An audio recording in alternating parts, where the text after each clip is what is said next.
Thicc Boi Summer. Brother, when we up in this motherfucker. Thicc Boi Summer. Thicc Boi Summer. Thicc Boi Summer. For the cover after we hit 'em with the sun. Thicc Boi Summer. Thicc Boi Summer. The summer is the end. She want the remix, get it poppin'. Well, I don't be doing this shit often. Used to smile when they see him, now they tired of me. Well, I got all right, for that exhaustion. 3, 2, 1.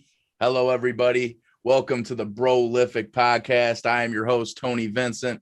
With me tonight is a very special guest, Volcano. The man hosts a radio show. He's a legendary artist from the Detroit area. Been making moves for a long time. Volcano, what's going on, man? What's going on? Hey, first and foremost, I'm gonna say I'm jealous of your beard. All right. let me start off by that. You lined up way too crispy to me. This interview's over. I'm jumping out right now. You in here lined up a little too damn crispy for me. No, I'm messing around, but I'm all good, man. It's your boy Volcano, therealvolcano.com, host of Volcano Underground Radio, the central media owner of Volcanic Engineering, which is mechanical engineering and actual machine shop and tooling. At the same time, rap artist, and been out here hitting stages. 2 Detroit Music Awards under the belt. Detroit Black Music Award. Been rocking with groups from Natural Disasters to Cody Stage Fright, Volcano and the New Radio Standard, IENT Records. Been out here for two plus decades, getting it doing things, letting it be known that, I am not to be fucked with. Oh, that's basically that's a resume right there, man. And I just to jump into that, because I heard about you. I remember Adam, or also Ben Holmes. He was working at what was it, Disc? Yeah, Recording Institute. Yeah, Recording Institute. This was like 2008, 2009. Yes, sir. And I think he actually take that back. I think he knew about, because Cody Stage Fright, when did that start popping off? Cody Stage Fright jumped off probably about, I want to say like 2007, 2008, somewhere around in there as well. So I was just coming off of a stint with Natural Disasters. I was with them probably 2001 to 2005. Then after that, I ended up going on my own and started doing my solo thing. And that's when I had IENT Records and started building and developing that thing.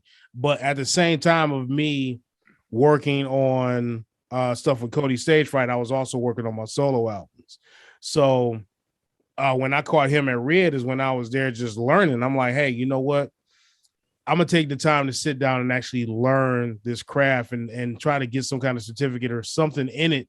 So this way I can show and prove that I know what I'm doing. It's one of them things where you do a freelance and you pick up a whole lot of knowledge and then you find out you're doing it wrong. Yep. You know what I mean? So you get in there, you actually start finding out the actual lingo and the language and what this means, what's a Fletcher Munson, and what's these different type of microphones, and it hones the skill. You think you know it until you actually get into one of those positions and find out I still knew it, but I didn't have the jargon to be able to get in a room full of professionals and be able to speak it. And that's what Rhea gave me. And that's where I ended up catching up with Ben. And he was working on music and everything as well. And I would hear some of his stuff like, man, this is dope. Yeah. You know what I mean? And I think I'm not mistaken, he might have been one of the guys that was in on the recording when we came there, because we ended up, I think we got there as a project for recording, just bringing in a band and everything to get all the stuff recorded. And I brought my band in and we lit that motherfucker up.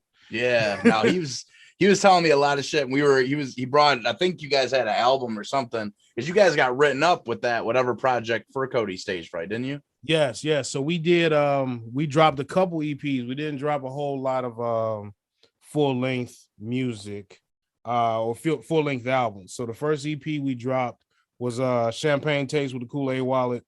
And after that, we did Pink Iguana. Those were a couple 6-song classic hits. And then what we did was we started working on our own stuff and trying to hone it and start working on things on our own after going from studio. The first, I think we did Champagne Taste on working with a guy named Aaron, and then we ended up winning the Battle of the Bands that was being put on by rest in peace to the Hayloft up in Mount Clemens. And we did it up there, won it, and we ended up getting our recording up at Metro 37 Studios, and we shot the Pink Iguana album. That was another great album as well. So then after that, we started working on our own stuff. But we floated it around for years, man, for years. Wow. I probably was with them up until I want to say 2003, 2004, and we still would get together every now and again and would do another little mini show. But we were rocking so many different places. We got to the point we had that status of to where we can sit in the back of an empty venue and then come out and the whole place is packed. Yeah, that's what's up. Yeah, just waiting to see us. And we had a nice cult following, even though our genre of music was so widespread and across the board. You had rap, funk, hip hop, soul, it all blended in together, and it was crazy. It would blow people's mind when they actually see us.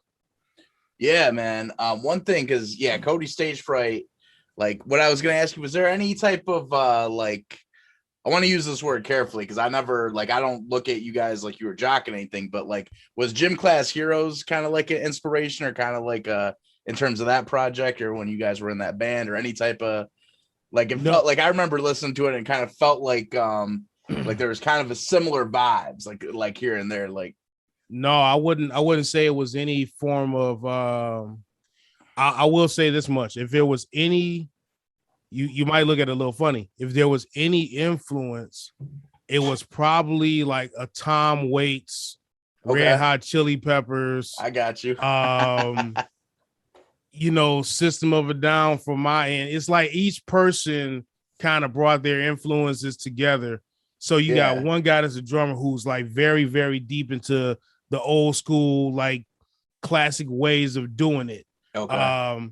Captain Beefheart and all some of these other wild type of girl. And then you had the lead singer who was a big time Tom Waits fan. So he would rock the fedora and throw confetti out there into the crowd. Whereas me, I was more on the rap end. So I'm Ice Cube. I'm West Coast all day. And even if it was on the rock side of it, I was probably picking up more like System of a Down type of stuff. I got you. The real heavy shit. Heavy shit, yeah. So we was kind of all over the place when it came down to it, but I would say a big influence probably was some good Tom Waits. So I think across the board, all of us agreed that Tom Waits was the shit. I got you. Yeah. Shout out to Tom Waits, man. Respect. Yeah, I heard one song. I had never heard of him until I got in the band, and they let me hear a few songs, and I'm like, what does it do? Because he making noise, pop, beep, pop, pop, pop, and that's the beat. Yeah. They call me William the Pleaser. I dropped opium fireworks in lead. I'm like, this dude is really going in. Yeah. That almost hurt my throat. I gotta fuck with some Tom Waits. Was Natural Disasters also rock mixed with rap as well? No.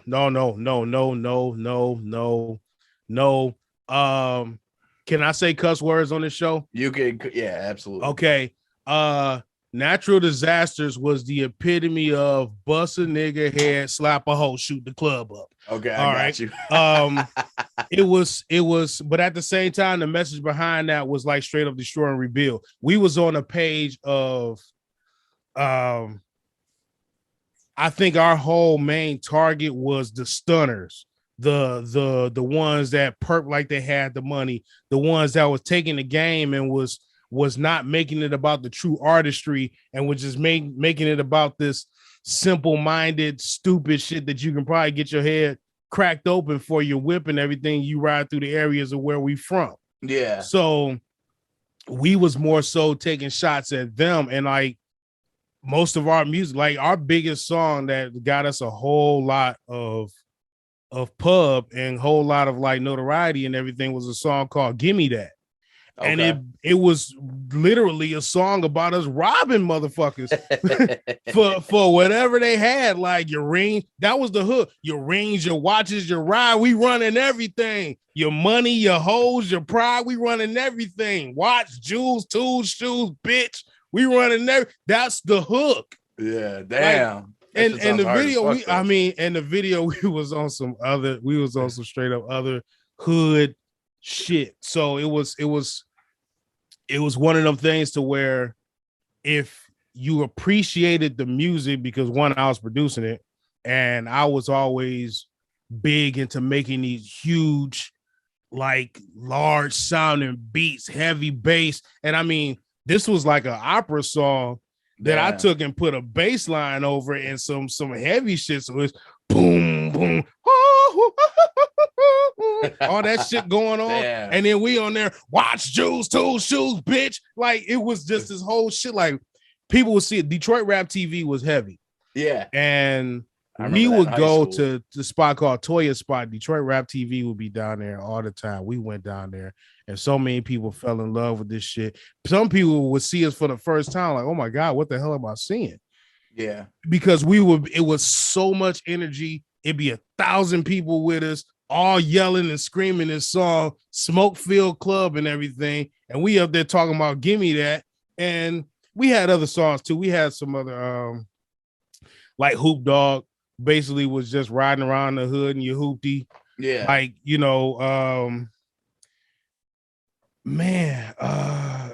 it's funny because the sound that we created and the message that we had actually had certain A&Rs hit us up.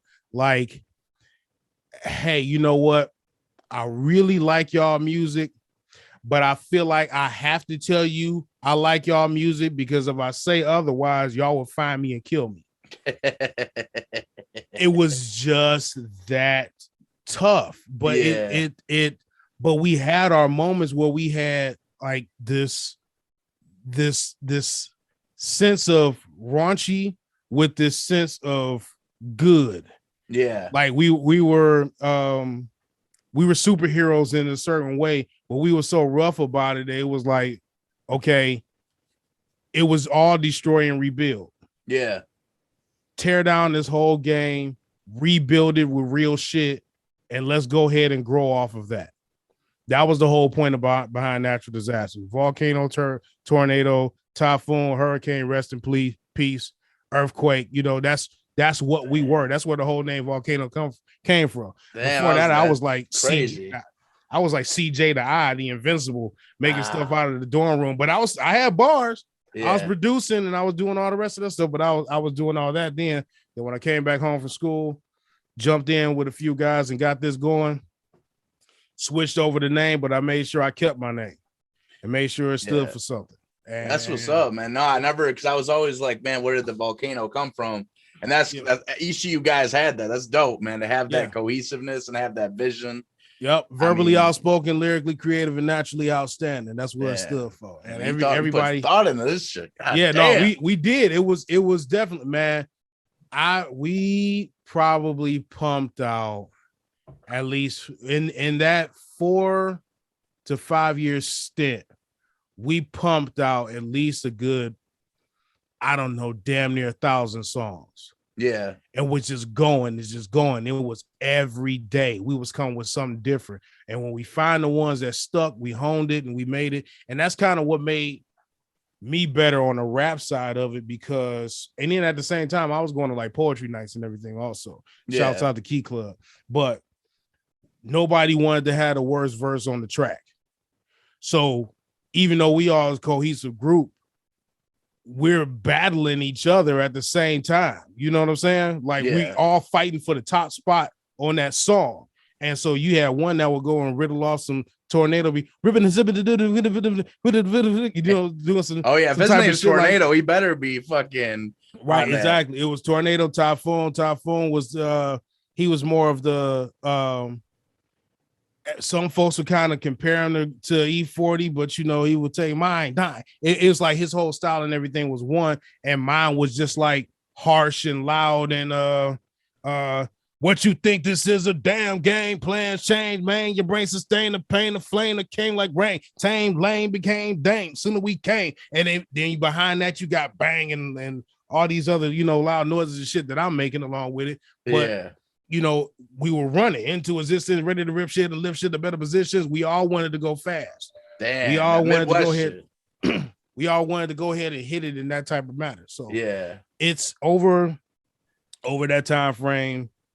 From natural disasters to IENT going solo, to Cody Stage Fright, and then back to Volcano and the new radio standard. It's all been different levels of learning. Yeah. And I think natural disasters kind of set the tone of the shooting to be the best. And then when I got the INT records, it was honing it to become the best on the business side of it also. You know what I mean? To develop the unity, to develop the collectiveness. Then Cody Stage Fright was just to be the best musician and artist and just to be not even really being the best, just be very good and have a whole lot of fun doing it. Yeah. And then it came down and you bring all that together, and that's when you get Volcano and the new radio standard. So it's like the tail end is an embodiment of all of that was going through to get to this particular point with the message of, it's not really about destroy and rebuild. We did that already.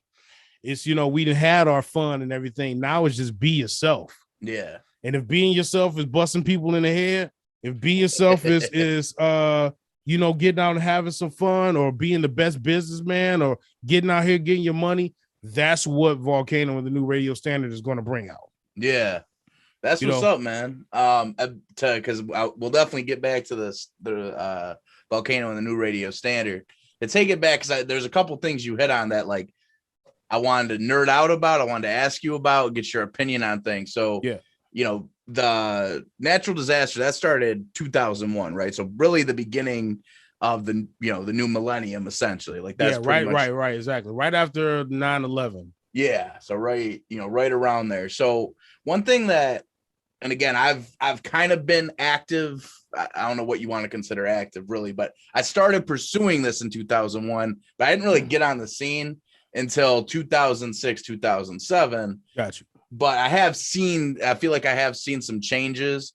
And like you starting out in 2001, you were a producer of the group. So you were doing the beats, you were doing the production, and they were rapping, you were rapping as well. But what's happened, it seems like back in the day, that was more of a thing, right? There would be that crew, and like you got the producer, you got the rappers, you guys are all working together. Yeah. As time went on, it seems like that relationship with artist and producer broke apart, and the producer was like, I'm doing my own thing. I'm just being a producer. You do your own thing as a rapper. Sometimes we'll work together. Sometimes we won't. Do you when you started seeing that, did that make you change how you do things? Or do you how did you when you started seeing the hip hop culture kind of shift that way? What was your feelings on that? Well, just to highlight that, in each team, each person needs to recognize their position, and each person needs to develop their position off of their skill set. So you got to understand, natural disasters was the start of Volcano, but it was not the start of Chris as a rap artist. Okay. So I had already been in studios. I had already been producing. I had already been recording. So I came in with the skill set of already knowing how to do this. So even when it became a part of natural disasters, nothing changed outside of now I got a couple other guys to go ahead and compete with. So you get better and better and better as a lyricist.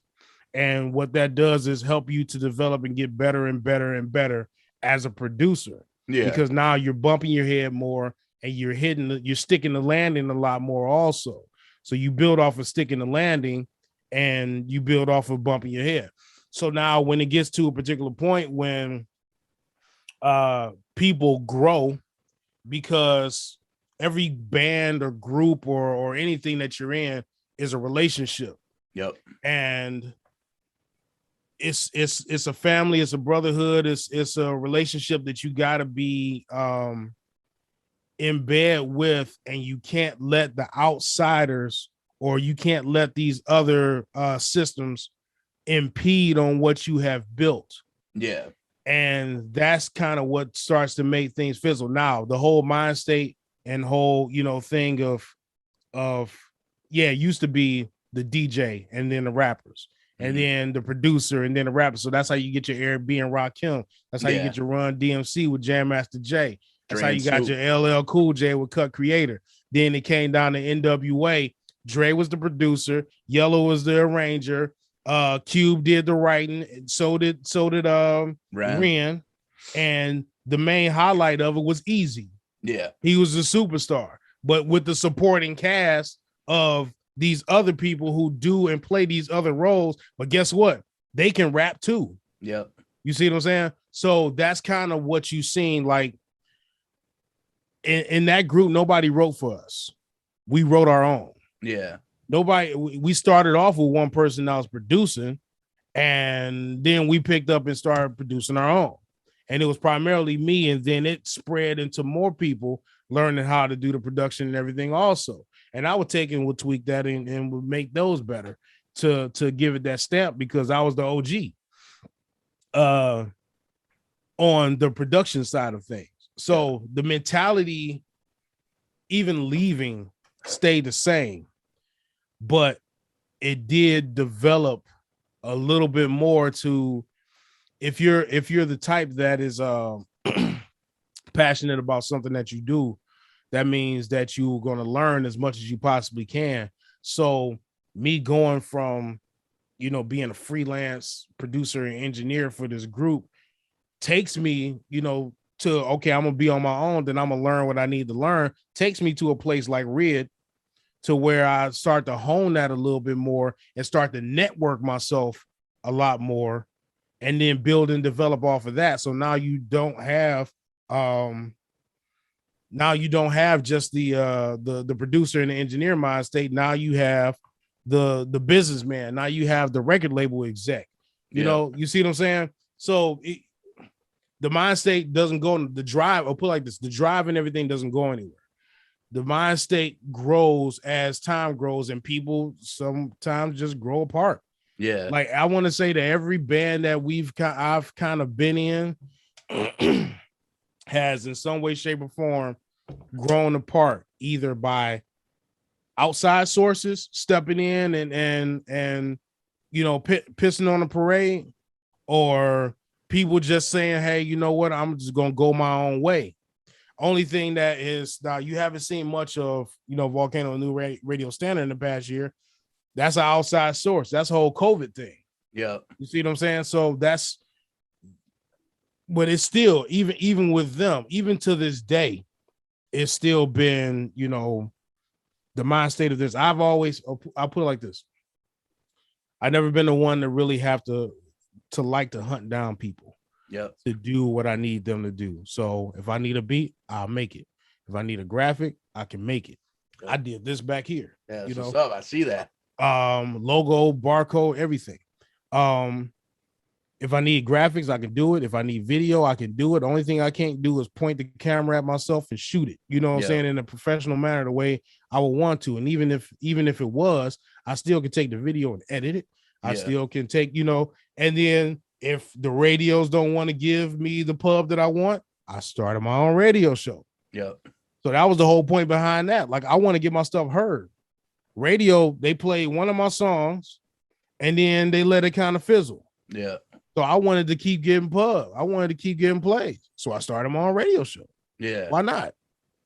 And that turned and branched and developed into something even more. So it's all been learning. The mentality, the drive mentality and everything stays there. It grows and becomes this bigger and bigger monster.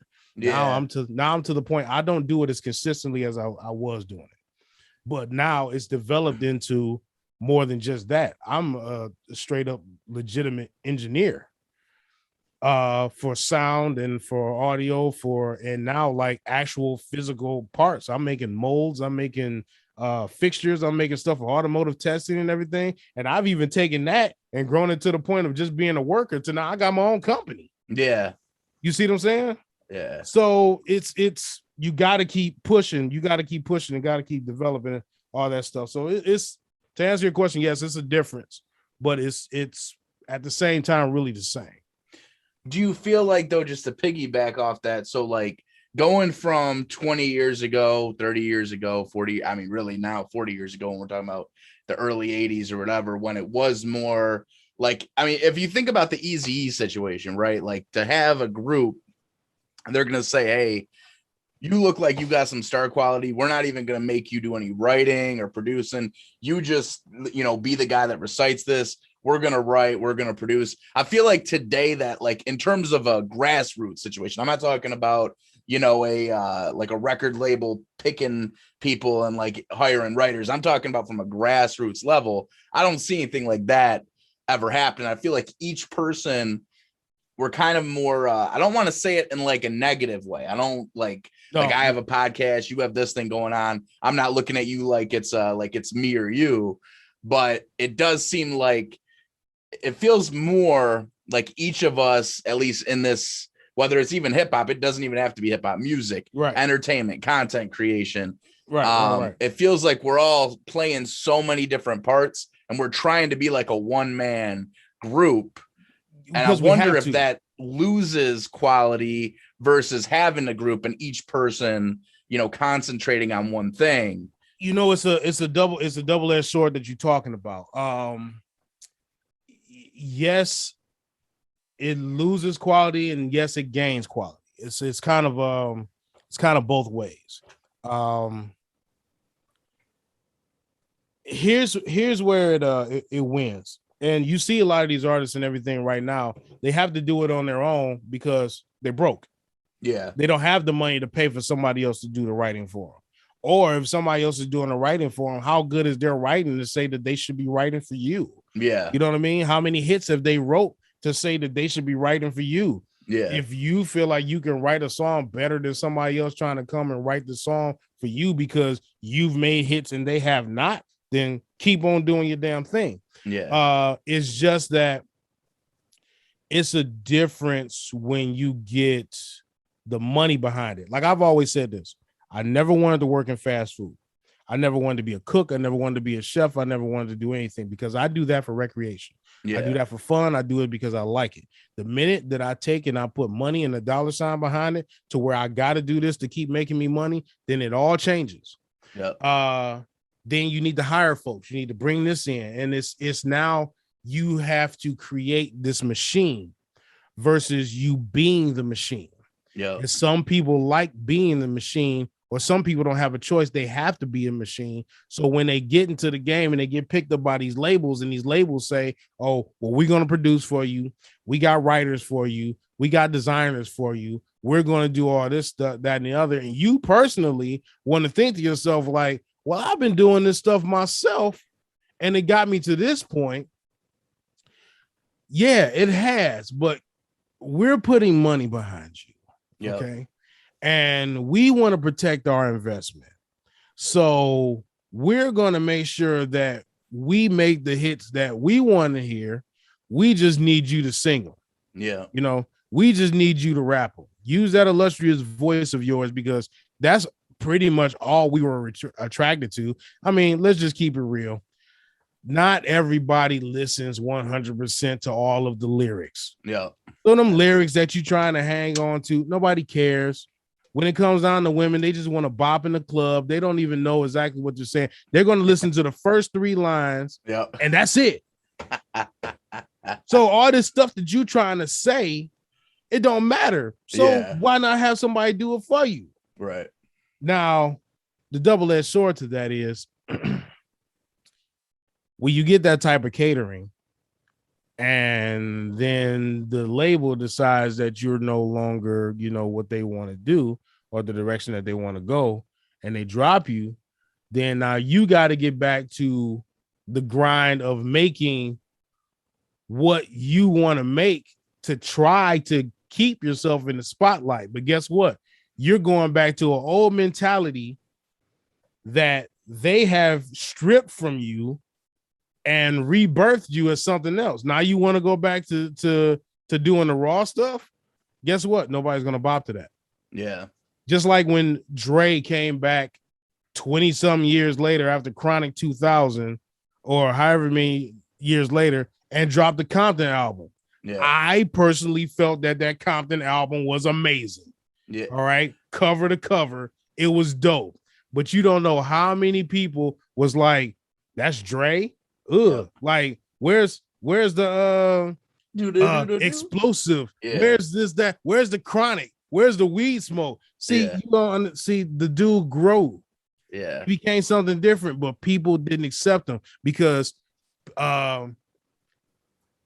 artists, fans don't really care to grow with the artist unless you're Beyonce. Yeah. And Quiet as Kept, all those Beyonce songs are written by men. So gay.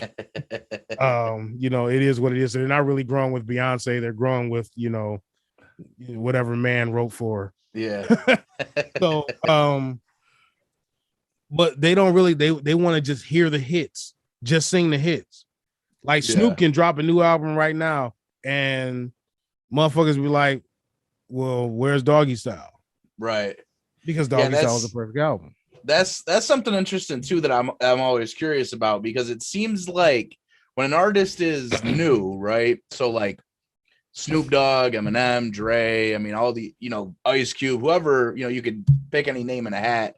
It seems like their first, if they're lucky, 4 albums, right? We'll say 4 albums. Yes. People are down to hear a new, I loved what you did. Let's hear this new album. New albums got that magic.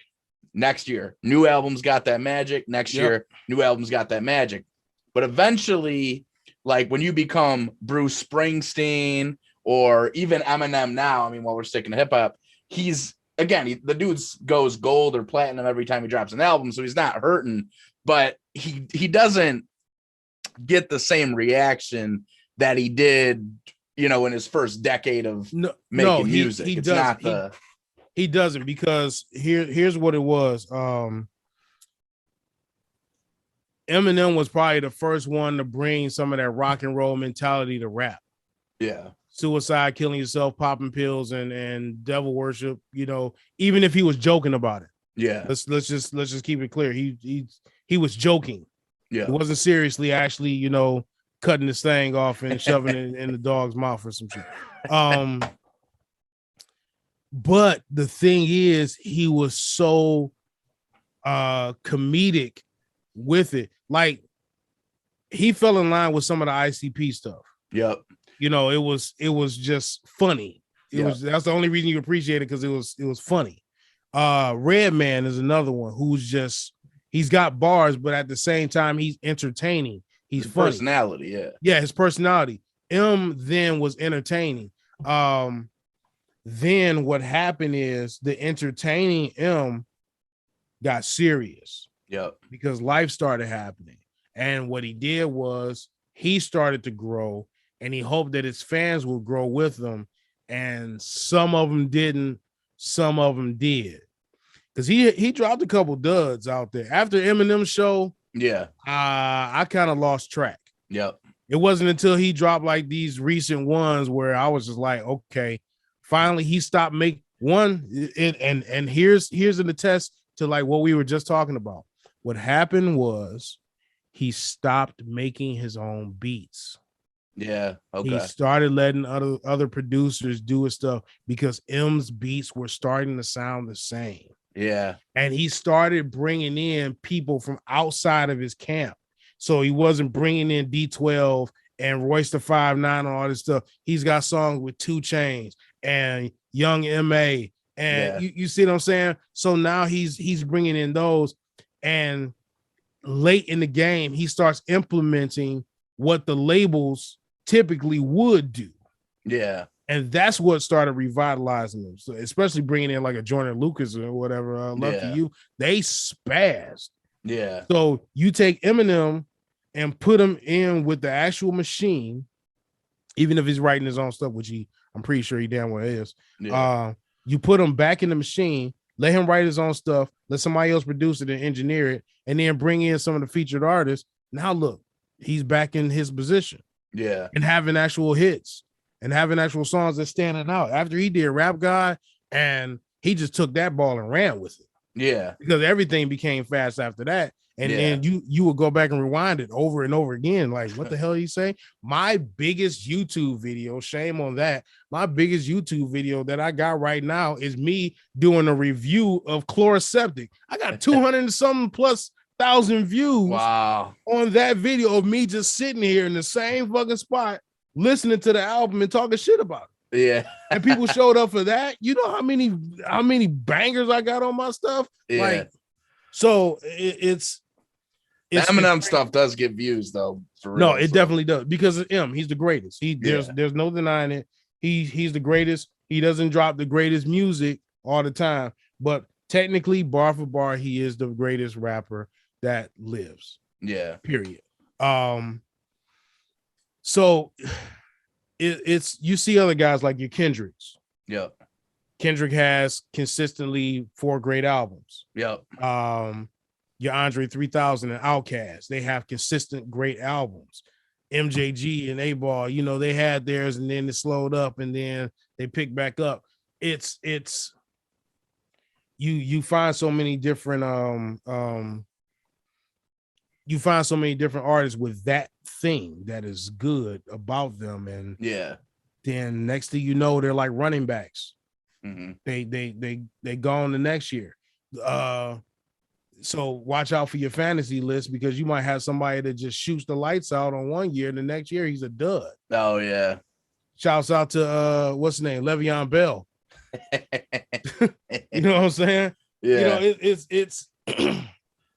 it's stuff like that I tend to see, and it's, I don't know. There's a bunch of greats, and each one of those greats has had at least one dud album. At least. Oh yeah, at least. You know? Yeah, if you're constantly putting them out too, I mean, it's there's definitely gonna be some swing and misses through the career for sure. You know who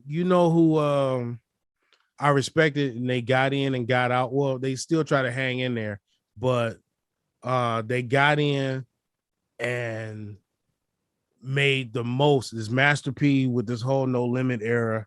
Yeah, because I mean, they was dropping like 3 and 4 and 18 albums a month. Yeah, like every month. They were almost doing the original mixtape kind of vibe. Like, yeah, exactly. They just kept dropping output. Like hit them again. It's like P would drop, then Silk would drop, then Fiend would drop, then Mia X would drop, then C Murder would drop, then Cain and Abel, Big Ed, Mr. Servone, Soldier Slim, then come back, P drop another one, and then the cycle starts all over again. Then they picked up Mystical. Yeah. Oh, and then just throw him into the mix. Then they picked up Snoop. Oh, throw him into the mix. Oh, yeah, they were on a crazy run. I remember back in the day too, the albums, it would be like the MCU timeline where you see all the upcoming albums that are coming out. Exactly. Like they were like the MCU with albums though. And that chick Mercedes from Detroit album never dropped. She was on every cover just to see her ass tooted up. That's a coming soon, Mercedes. She ain't coming. Stop. She ain't dropping. What's she gonna do? Her ass can't talk on the microphone. What's she gonna actually do? Yeah, that's just wild, man. That was just on there. Like, you know how many albums that coming soon, Mercedes never dropped.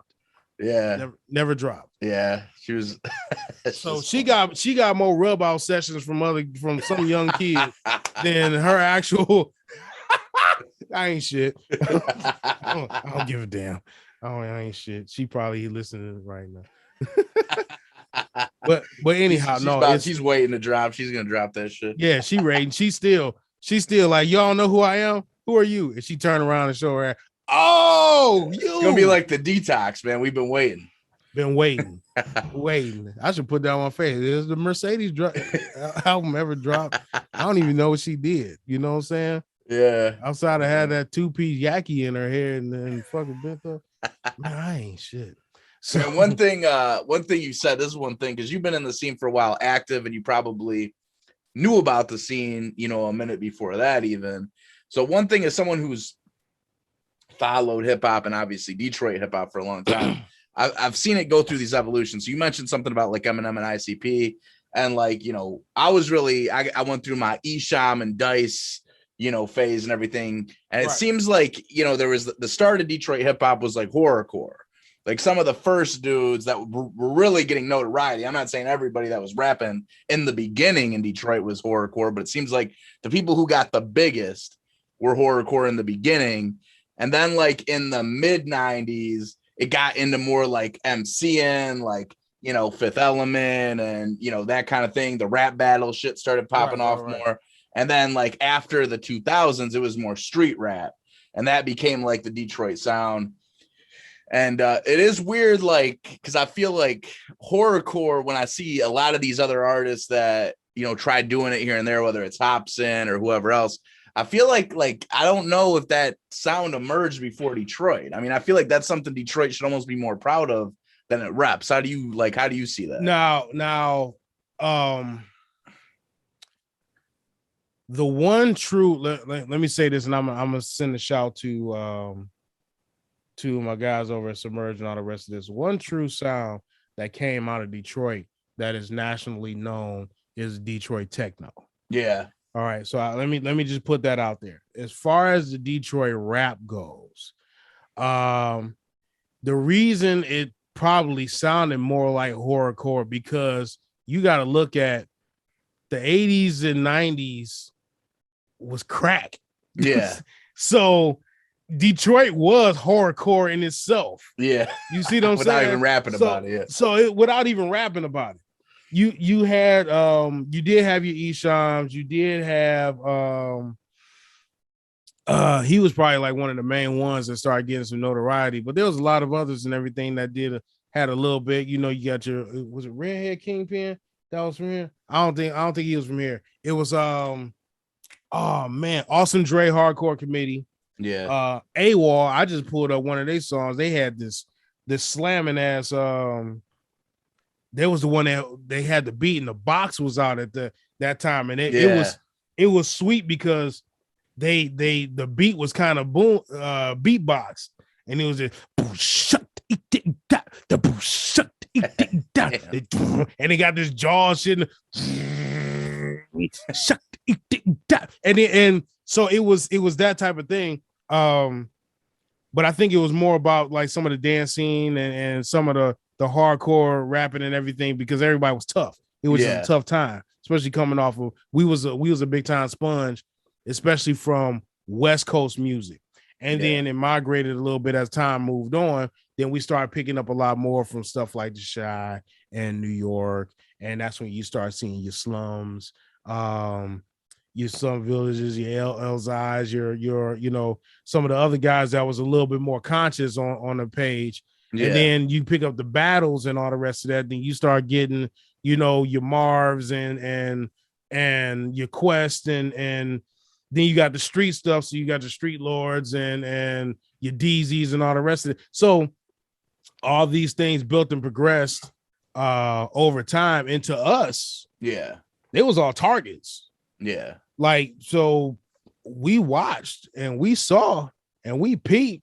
And that was some of the driving forces behind what we was having to say in our music. Yeah. But I do think that the time frame, you know, grows. Like that's like you gotta look at. We was talking about NWA and everything back then in the 80s, and you saw how raw that was. 2 Live Crew was a legitimate thing. If 2 Live Crew came out right now, they wouldn't go nowhere.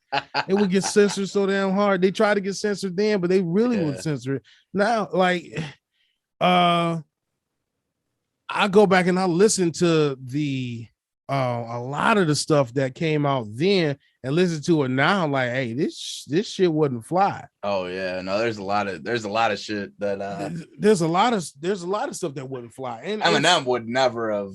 I mean, that shit. His first 2 albums would have been. If his first we two ain't albums releasing this. No, if his first 2 albums drop now in this climate, nope, not happening, not happening, because everybody's, and it's a shame because we've beat the horse and everything in the mouth so much to now it's super sensitive. Yeah, now it's like to slide past it and to get behind, not sneaking in and saying some dumb stuff. They just mumble it like him. Yeah. And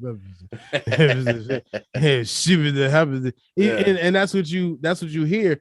Like, what did he say? He probably actually said shoot a bitch in the face and fuck her mom. Yeah. But he said shoot a bitch in the face and fuck her mom. It's like, okay, I guess it was cool, and they just let the shit slide. You know what I mean? So I don't know. The game is funny. I blame some of the listeners. I blame some of the drugs that they're using. I blame, some of the parents. I blame just people getting dumber and dumber and dumber and dumber and dumber for some of the things that we're hearing right now. Even though the stuff was rough and tough then, they still had lyrics. You ever heard Brother Lynch Hung? Yeah. Okay. One of the rawest motherfucking rappers and everything that was out here. But he was signed to Strange Music, wasn't he? I thought he was signed to Strange Music, or had some type of relationship. Maybe he went on tour with them or something. No, I might have went on tour with them, but Lynch was like, go back and listen to Brother Lynch Hung Excalibur. He wrote so many things like, damn, man, I wish I'd have wrote that. Call me Black Hassan. What do you say? Call me Black Saddam Hussein. Pump side down through my veins, ass Nick. It's like some of the things that he would actually bring up and will run down and will say, and then the momentums and stuff that he took. It's like, man, that's hardcore. Yeah. But he got lyrics like, dog, if you really peep how he's saying, it's like, damn, man, who does that? Yeah. Not many. I'm about to set it off like Debbie. Shoot up your little house on the prairie. Eat out your raw insides if you dare me. Open up your heart like a Christian. Be aware of me. Fix nigga like a hysterectomy. You won't give respect from me. It's like, where is he going? He all over the place with it. But it was dope. But it was definitely dope. Yeah. No, that's something that I don't like being in the position to defend certain people that I don't agree with. But the censorship shit I can never get down with, just because as somebody who at a young age became a fan of hip hop, number one, but also punk rock. And, Marilyn Manson was coming out, all this shit, as a kid of the 90s. I never got into the Marilyn Mansons. I got a little bit into Marilyn Manson. Marilyn Manson's got some dope shit, but it's he's out there. But it's like I can't get down with the censorship shit. I can't get down with the deplatforming. And unfortunately, it makes me look like a bad guy sometimes because I have to play devil's advocate so much. You know what it is? It's now we're at a point to where everything is offensive. Yeah. And I kind of blame a bunch of different sides, because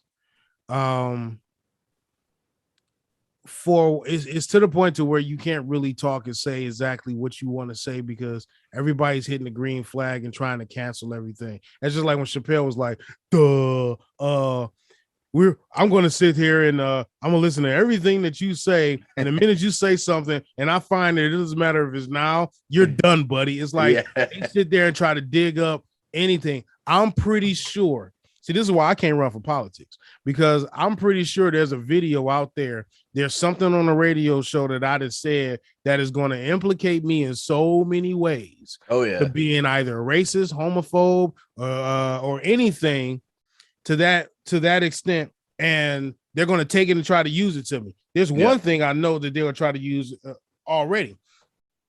I did a song called I Apologize. And this was right around the time of Don Imus calling that whole basketball team some nappy-headed hoes. The nappy-headed hoes, yeah. The nappy-headed, right. incident. Yeah, exactly. The nappy-headed incident. And what he did was he went right back after that and he apologized.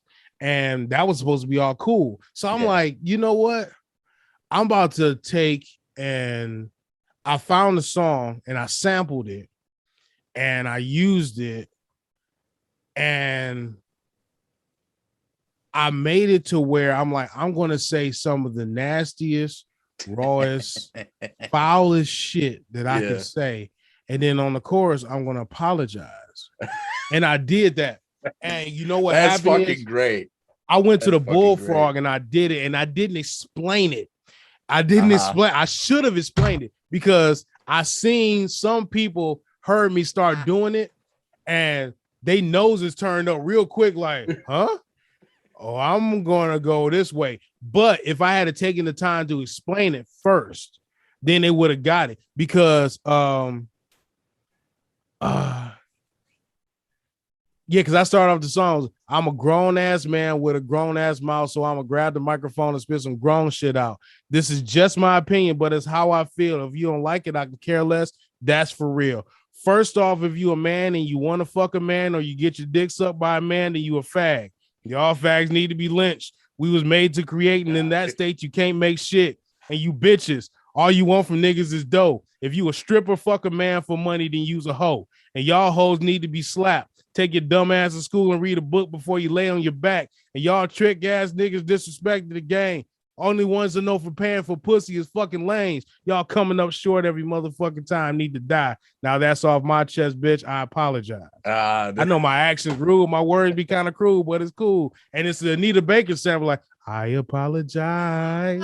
It's dope and it comes off like that. But you see all the nasty ass shit I was saying. I don't mind gay people. Do what you do. But you know what I'm saying? If you a hoe, then be a hoe, because there's definitely a market for it. You know what I mean? That's why OnlyFans exists. But that's what I was just saying on there. And I'm like, okay, let me get this. I was talking about fucking with Jada Pinkett in front of Will Smith. I said, let me get Venus and Serena up in room 19. Can I fuck Oprah just one time? I was talking all of it. I laid it all out. I didn't give a shit. And then I apologized on the chorus. The whole reason with that, I'm pretty sure if I ever ran for any form of politics, you might as well include this podcast here also. I'm pretty sure they would dig that up, take and misconstrue my words, flip it around to where now I got to go back and explain it to make sure that I come in and say and what I actually meant, just like they're gonna try to Kevin Hart me. You know what I'm saying? And I'm not gonna apologize. I'm not. I said what I said. Then it was a hot song. It was dope. Go check out the rest of my records, because they even just as raw, and go from there. You know what I mean? Man. No, that is fucking. That's a genius idea, dude. That's fucking classic. And honestly, like, I guess because at the time it was topical, but now.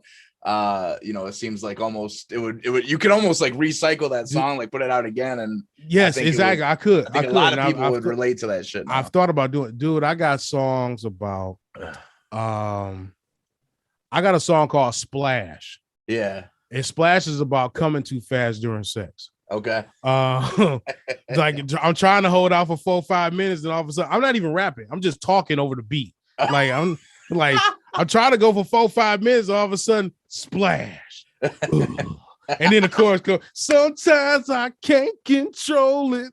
Sometimes I just can't hold it. And I'm into it too. Like, I'm deep inside you and I'm close and you keep telling me no. It's like, it's that song.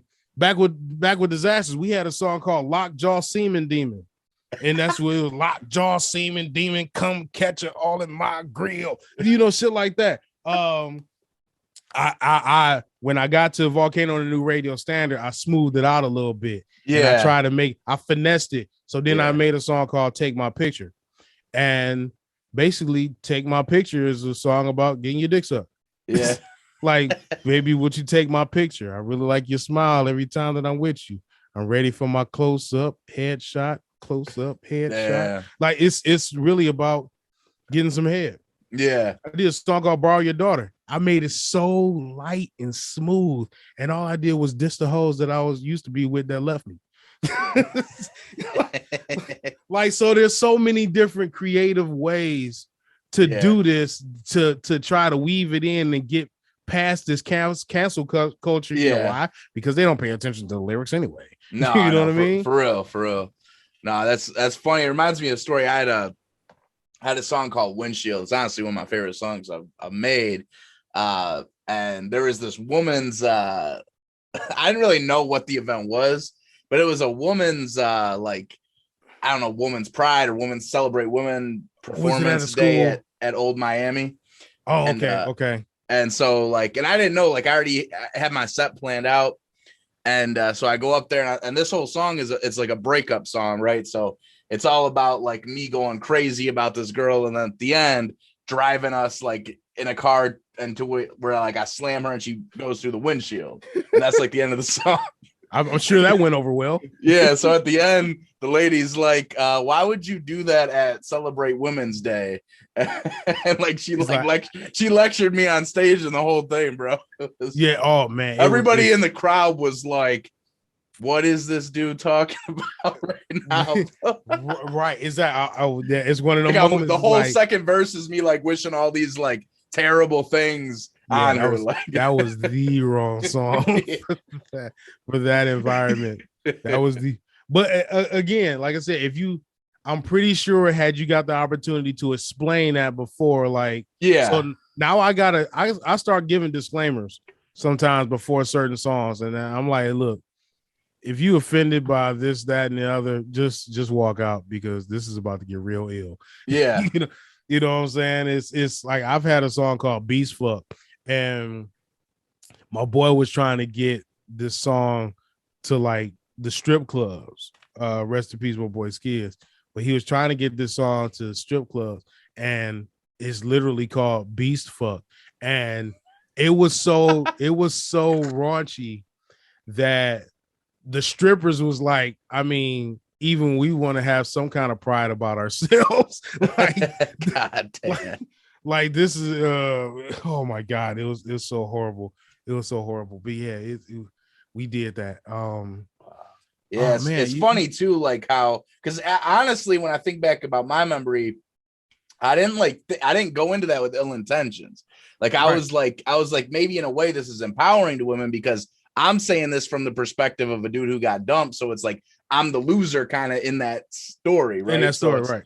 You know, so it's like she left me kind of thing. So it wasn't like I'm like bragging about like fucking other bitches or like shit like that. So that's how in my head I remember thinking like, okay, yeah, but that like, didn't translate to a room full of women that don't listen to lyrics whatsoever. No. It was a bad.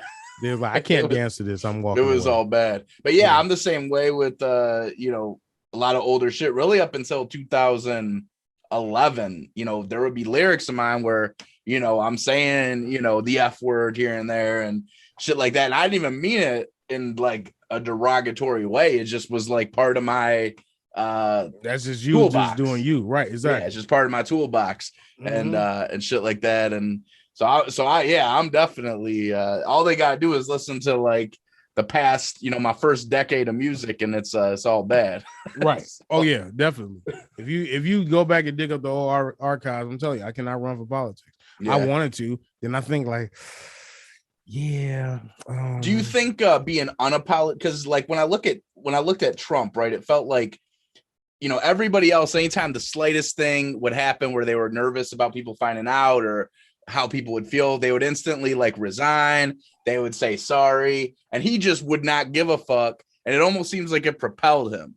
Do you think like that's really how people should be? Like that's a better strategy to just like say like, I'm not being apologetic. Like it is what it is. I'm not even going to acknowledge it. I'm not even going to talk about it. See, there's a difference when it's the Donald. Okay, this is what I'm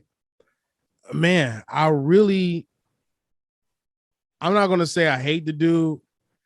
Okay, put it like this. Let me speak this first. If he had came in, did his term, stayed off of Twitter, and just shut the hell up, yeah, I probably would have been all right. Yeah. Okay. But I think what it is he is such a asshole. Yeah. On top of the fact that he just blabs and just runs his mouth and just say whatever in the fuck pops in his head. Yeah. Oh yeah. No, just not give it a fuck. Yeah. It just gets to the point where certain people that like is you in a room full of people that's supposed to be upstanding, even if they're not. I don't care if you go and smoke weed in the bathroom off camera, but on camera, you know what I'm saying? Try to be straight up. Yeah. And provide a sense of safety for the people. A sense of safety and everything for children and other people that don't need to see this shit. Yeah. But he just came right out and was like, fuck it. Next week we're gonna be all fucking whales and fuck Mexicans and the Arabic states, they need to stay there. They don't need to come this way. And he just went and offended so many different people that regardless if he was being righteous with the stuff that he was doing, the minute that he said something off the wall, someone was like, you know what, that's it. That's about the last straw. I can't do this anymore. Like if this is what it's gonna be, I'm straight. Yeah.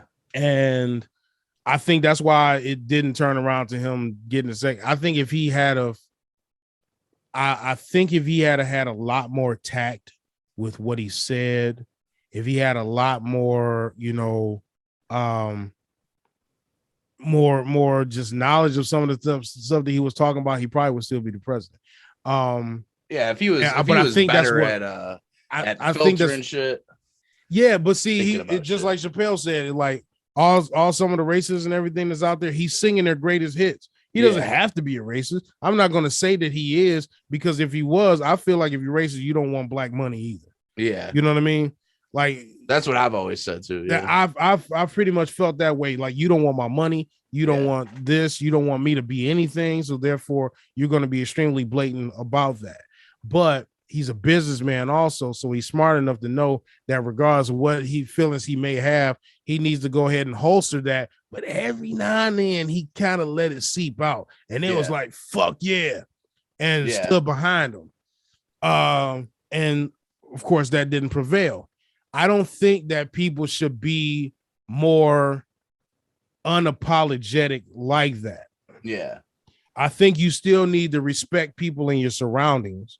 And it's great we speaking on this one, because there's you need to respect people in their surroundings, you need to respect the information and everything that you give, and you need to respect the truth.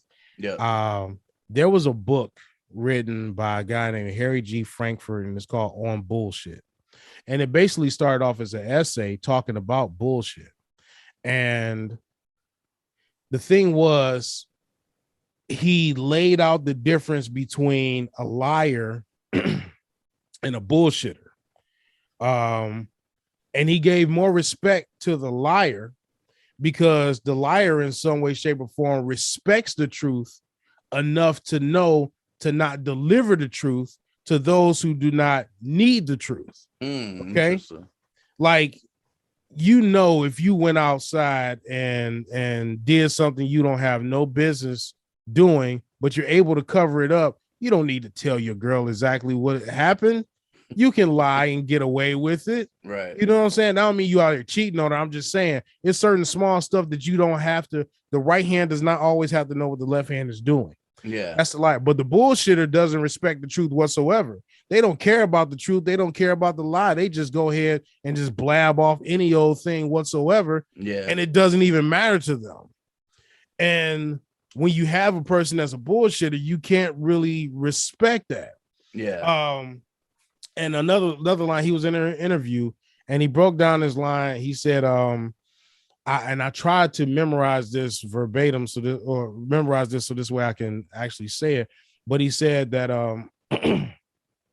the whole basis behind the idea of this is that in a democratic society, we tend to believe that every man should have information we tend to believe that every man should have an opinion about everything. Well, in order for you to have an opinion about everything, you have to know everything, and people don't know everything. So therefore their opinion is based upon bullshit. Yeah. So a lot of times, like, you get somebody such as him that gets up and just blabs and just says whatever he says, and is bullshit. And they fact check his bullshit all the time. Yeah. And he loses all the time.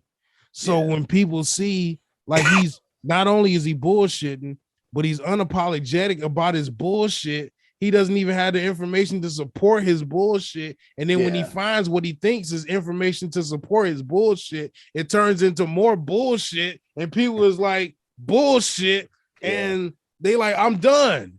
But you got some that don't care about the bullshit. They don't care about the crap and everything that comes out. All it is that he's standing behind the good old red, white, and blue. He's put a couple extra dollars in my pocket off of this, tax money and all the rest of this shit. Yeah. And that's all they ride for. Yeah. So I think and because remember earlier on in the conversation, I said sometimes I play devil's advocate and defend people I don't want to defend, people I don't align with or I don't like personally. And again, I'm not defending Trump at all. No, but I feel like I see like one thing I noticed, right? So statistically, I think they said a third of people who voted for Obama voted for Trump, something like that. That's possible. Yeah. And I think what happens, it's not just presidents or it's really almost everything. I think people will support something that becomes the norm and then they want something different. So like we had Obama and really, Obama's biggest criticism, I think, from both sides, left and right, is that he kind of seemed like he was too soft on things. And so people are like, oh, this guy's very soft spoken. And then you got people looking at politics like it's just these guys with smiley faces and nice suits that have manners and they're doing a bunch of shady shit behind the scenes. I mean, how many badass politicians do you know of? Like wrestler style politicians do you know of? Like how tough do you want Obama to be? Did you want him to come in like, see, y'all thought he was black, so he was gonna come in, not y'all per se. Y'all thought he was gonna come and drop the Dre album. Y'all thought he was gonna be recording in the Oval Office. Y'all thought that he was gonna be barbecuing out there on the lawn where Air Force One drops. Y'all thought he was gonna actually paint the White House black. That was a myth. That was bullshit. That was jokes that we as a black community used to tell, and he came in, he didn't do this shit. Instead, he came and he showed you a upstanding nuclear family. He showed you a high quality businessman. He showed you a person that can actually speak eloquently to move crowds, to be able to be a part of a movement larger than just himself. Yeah. So that's why he was as good as it. Now, the aftermath of it, I think it opened up. We got a black president. All right. I think they jumped a little too quick with trying to get a woman in there. Yeah. All right. They're like, hold on. They're trying to check all the boxes. Yo. Y'all asking too fucking much. All right. Y'all asking too goddamn much. Chill. Yeah. Chill, bitch. Chill. So it shouldn't have been Hillary going after Donald. It should have been Bernie. Oh yeah, absolutely.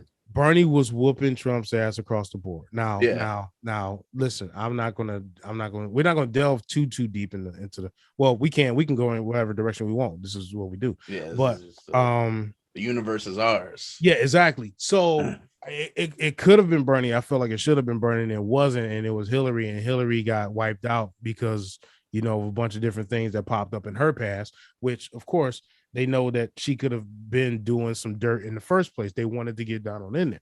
Yeah. But the whole thing, as far as Obama is concerned, he wasn't too soft. He just knew how to finesse them.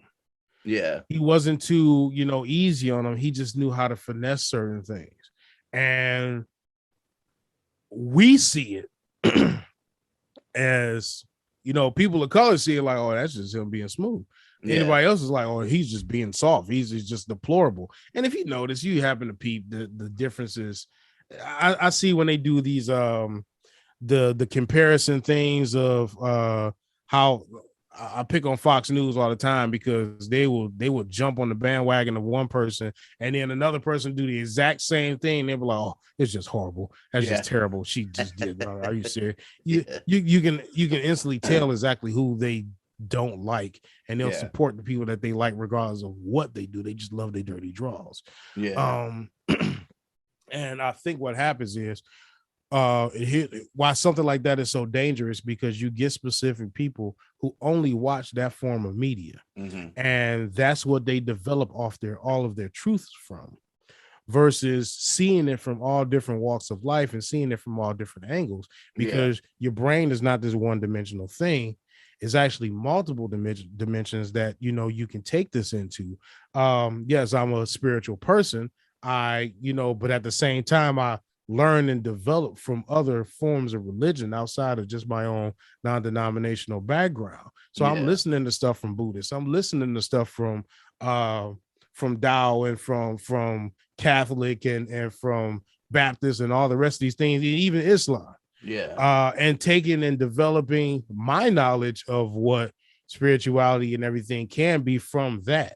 And I'm saying that to represent that if you only get your form of information from one piece of media, you're closed off to all the rest of the information, and you're closed off to yourself to making an actual concise and great decision about what you really think and what you really see and what you actually, take and mold into your own version of the truth.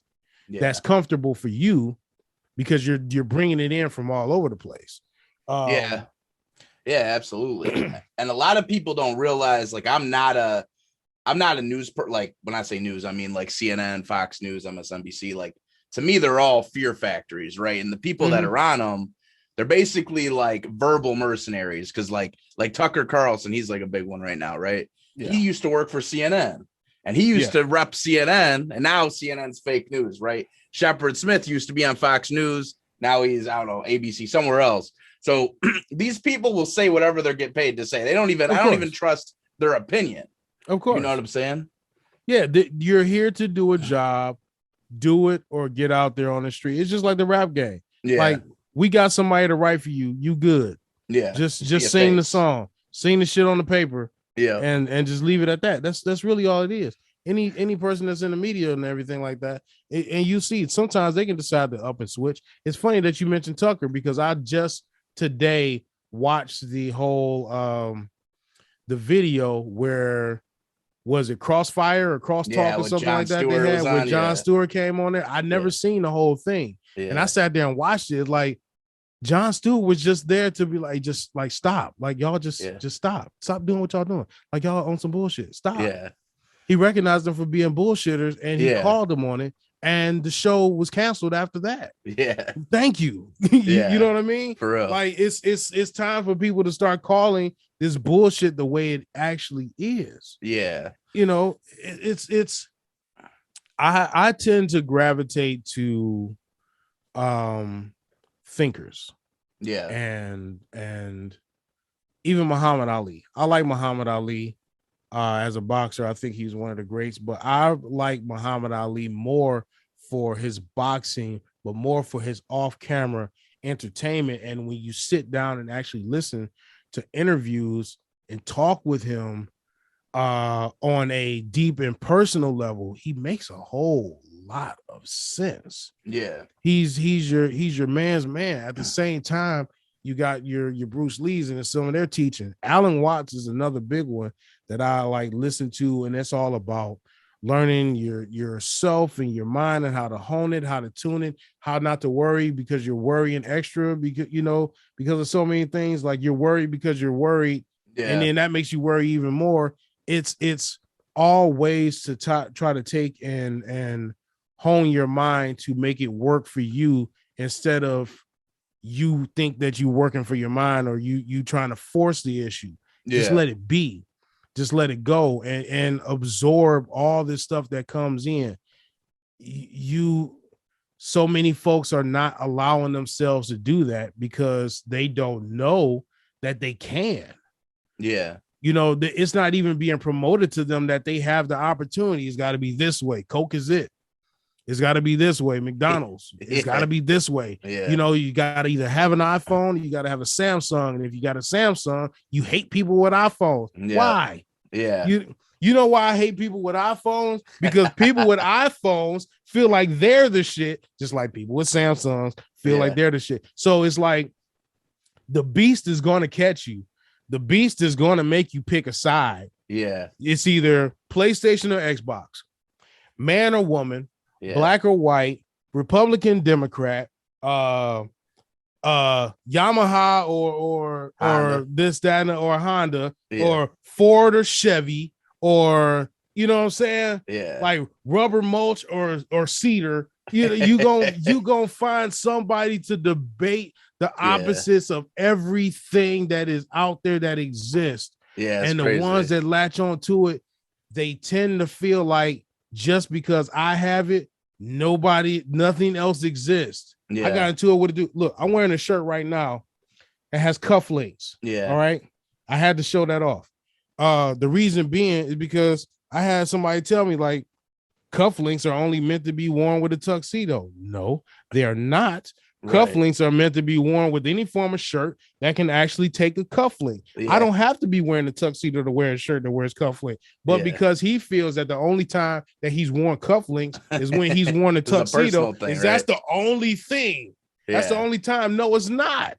Yeah, I can wear this whenever I want. That's a great point too. Like even whether it's the politics stuff or when we talk about, like, so I guess to kind of connect all this, take it back a little bit.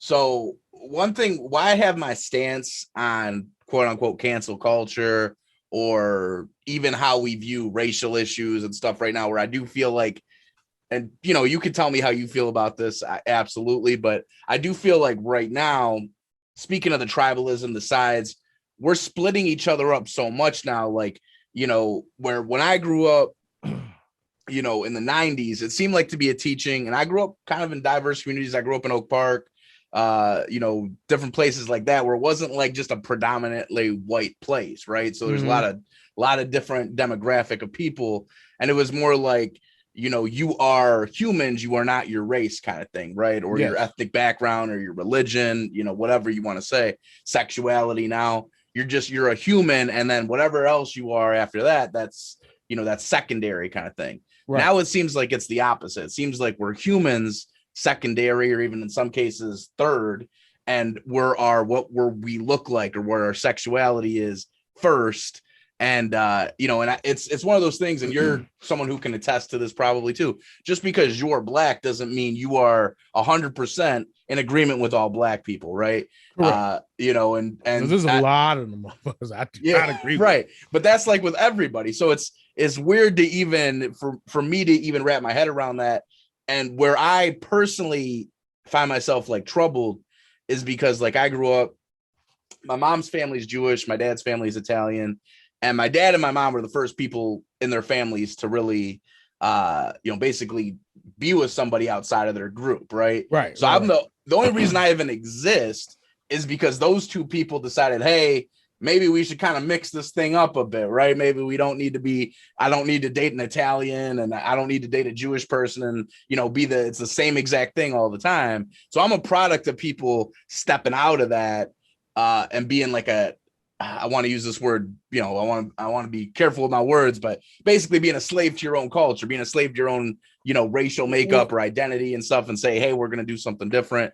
And so like I wouldn't exist if it wasn't for that. So the fact that in the 90s, it seemed to be a teaching of we're humans and we're not a race or something, I felt like that was big to me. That was like, this symbolizes my whole existence. So I'm all about this. And then like, the past 10 years or whatever it is, where it seems like we've been kind of splintering off and doing like the, really separatism stuff.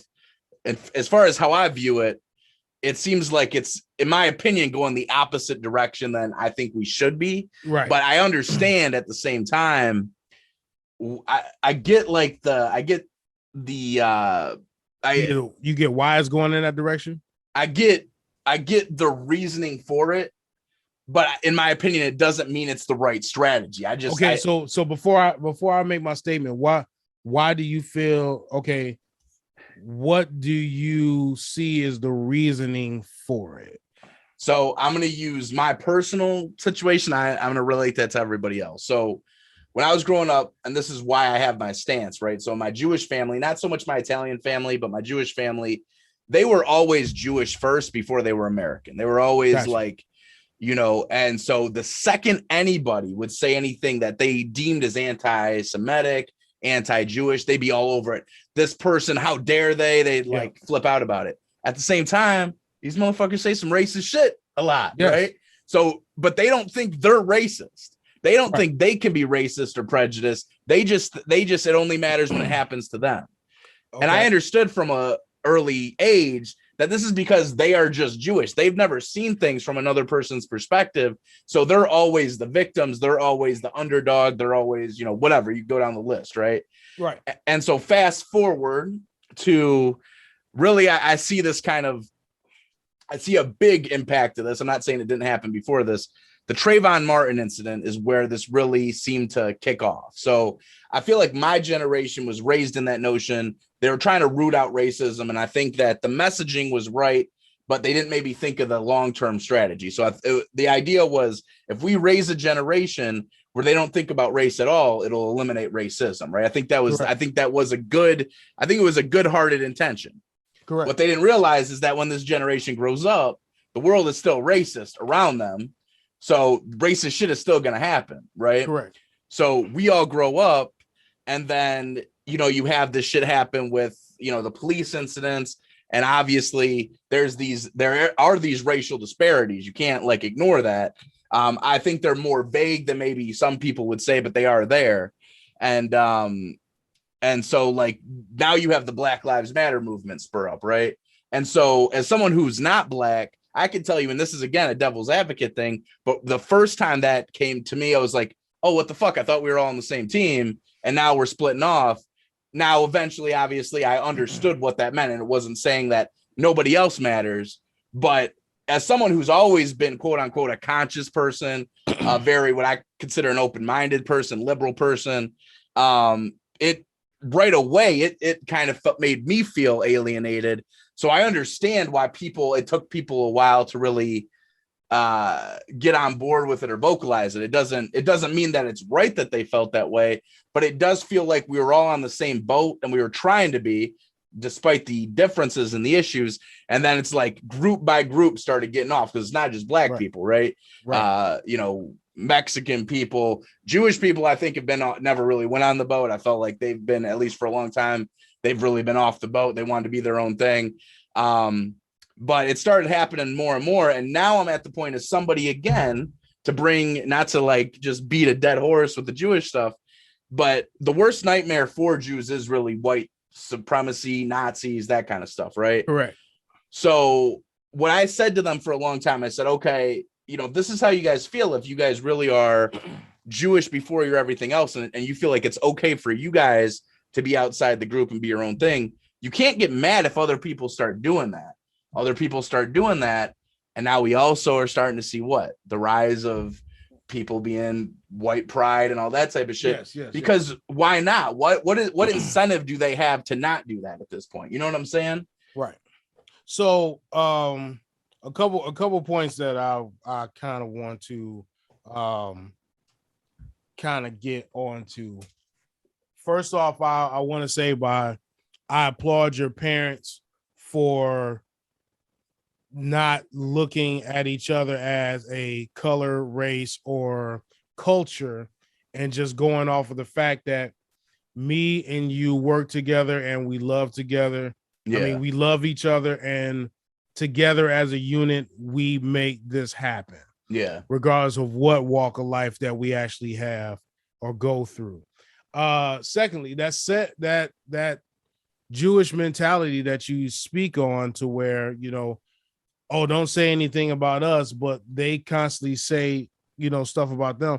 That's pretty much everybody. Yeah. That's Black as well, because nobody wants to be the victimizer. They always want to be the victim. Yeah. Okay. Even people that are locked up and in jail, they don't feel like they actually did the crime.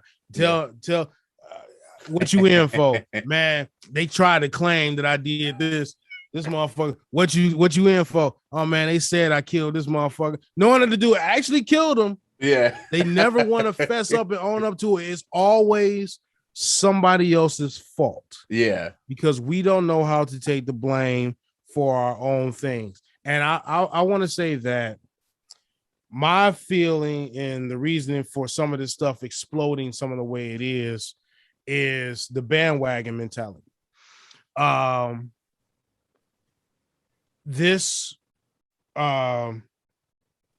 The separation of segregation here in the United States and the tear down of segregation is still a young thing. Yeah. It's still people who are alive today who lived through the era and time frame of where Black people were beaten, sprayed with water hoses, and dogs sicked on them. Yeah. There are still people who grew up during the era of separation of why Italians were called WAP in the first place for standing for without papers. Yeah. If you knew that's what it was, and Asians going through some of the things that they were, and little Black kids being, punished and pushed around on the streets of New York and Detroit and all the rest of the stuff. Tanks rolling up the street, to try to control the riots and everything of Black people here. Yeah. So it's always been about trying to protect people of color from the people who a lot of times tend to be Caucasian, are abusing power. Yeah. Or anybody of that sort who was abusing power. My boy John will tell you there's a lot of police that, really need to have psycho evaluations because you have situations of men with little dicks and guns. Yep. Oh, yeah. And no telling what they're going through at home. And they take that shit to work. And it just so happens them working means that they're going to be in somebody's face, nervous with a gun and possibly harassing people or getting their rocks off or taking their frustrations out on these people that they pulling over. No telling what a human person is actually going through, and you give them a badge and a gun and the ability to feel like they're on top of the world, and you put them out there on the streets to police people that they feel are beneath them. Yeah. So you tend to have uprisings of the Black Panther Party at the time, of Black Lives Matter now. And the reason why it gets this harsh look from people that are outside of it and feel like they're separating is because the first word in each one of them names is Black. Yeah. And you feel like if you're not Black, then you can't be a part of it. Well, even if you are, and I've seen people from Malcolm to Farrakhan say this, even if you are not of Black or African descent and you want to take part, you cannot and will not have the passion or have the mental fortitude to deliver the message that these organizations are specifically trying to deliver, because what we go through is a lifestyle. Right. And if you have not lived that, not saying that you haven't lived rough, not saying that somebody white probably didn't, live a rough lifestyle. It's one thing of living a rough lifestyle as a white person. It's another one of living a rough lifestyle and you're Black. Yeah. So it's not really to separate. And Black Lives Matter was not really to say that, our life matters more than anybody else's. It's to say our life matters also. Yeah. No, absolutely. Like, stop overlooking our lives. Yeah. Like they don't matter, because we do.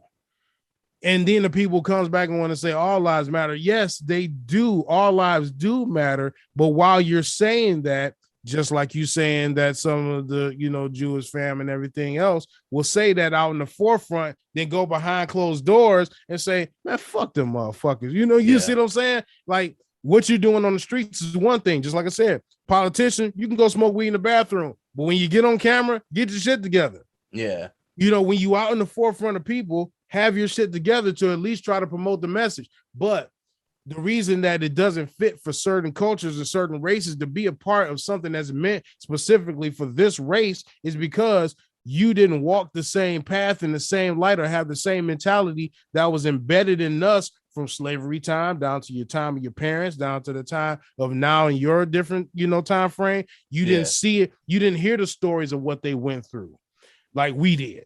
Yeah. You didn't see the pain and suffering and everything that they went through like we did, and it trickled down into us.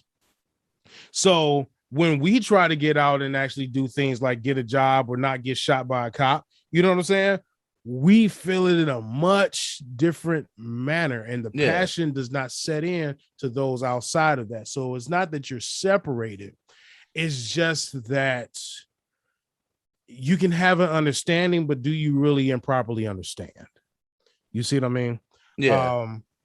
I think that this has spiraled and gone in a different direction. Again, like I said, is bandwagoning, trying to get over this racial divide has its ebbs and flows. It was huge back when they first actually made the Emancipation Proclamation, was supposedly supposed to free slaves and all the rest of this stuff, but it still did what it did. Yeah. Up to a point to where we got the ability to start to stand up for ourselves and start taking out the white only water fountains and white only restaurants and all the rest of these things. And then, get people that can now sit wherever they want to on the bus. So there's different levels of the segregation as this young child, which is trying to end segregation, grows.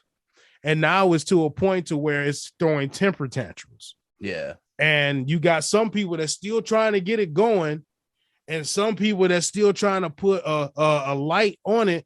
I think that we're seeing it. I'll put it like this. Racist levels are at the same levels that they were at in the 60s, 70s, 50s, and all the rest of this stuff. The difference is we all have cameras. Okay. And we can show this shit left and right. Yeah. And it's sad because some people can look at it as education. Other people look at it like it's porn. Yeah. You know what I mean? Just like some people getting shot or a knee put on their throat. Just like E40, not E40. Your boy Killer Mike said it. It's called murder porn. Yeah. Like you want to see the video of this person getting shot by the cop. You want to see the video of them putting the knee on this dude's neck. Why isn't that censored like it used to be? Yeah. Like it should have been. Like we have no reason to be seeing all this stuff going down right in front of our face in the palm of our hand, whether you're a child or a grown adult. That stuff shouldn't be like right in front of our faces and stuff like that, but it is, because it is truths that these people are trying so hard to make and put a light on to say, look, we finally have the proof to show what they've been doing to us all this time. Look, but some people don't take it that way. They don't want to get educated. They don't want to learn. They just want to see it happen. Some people might be applauding the fact that he put a knee on his neck. Yeah. Some people might be applauding the fact that, this little kid, Tamir Rice or whatever, got shot, or he was, not Mike Brown. What's the kid that was wrestling the other kid, the other dude, and he shot him for he had some Skittles and a gun. Oh, that's Trayvon. Trayvon Martin. Yeah. You know what I mean? People was like, yeah, he deserved to get that. He was a wrestler. And that's where, and obviously, this is my perspective, so you can totally chime in, but that's where I really saw, I feel like, the beginning of this new wave. I'm not, obviously, I know that wasn't the birth of racism, right? No, it wasn't. That's not what I'm saying at all. No. What I'm saying is that in this new wave, because even in the 90s, which I look at as like this fucking fantasy nostalgia, which is obviously had its problems. There was a Rodney King shit. But like, even going back to that, what I wonder, and this is really getting into some weird like thinking space. So that shit was super controversial. and I don't mean to say this in like putting light on it or anything like that, but this dude, you know, he got ass whooping, right? He got to live though. He got to live another day. They beat the brakes off his ass. And this shit, like, and it popped off. But nowadays, what's happening is that it's just straight to shooting, right? So yes. what I'm wondering is like obviously like that generation, and this is, I think, whether you could call it like a evolution of racism or just like, I feel like racism originally, or at least in American history, it was like white people, especially slave owners or people at the top of the, you know, chain of command, I guess you could say. I don't feel like there was a fear, or I feel like they genuinely thought that they deserved their position in that hierarchy, and that they were like, you know, they didn't, there was no fear. There was no like, the supremacy thing was in their heads. Like they were like, we are actually in this better position of whatever, you know what I'm saying? You know what it is? It's not a rise of racism. It's a rise of cowardice. Yeah. I've been called, you know, some things under the sun that I don't necessarily like, and I've actually beat the living hell out of people for using that. Yeah. But I tend to notice, I say this all the time, the most valuable and the most overlooked variable in every equation is time.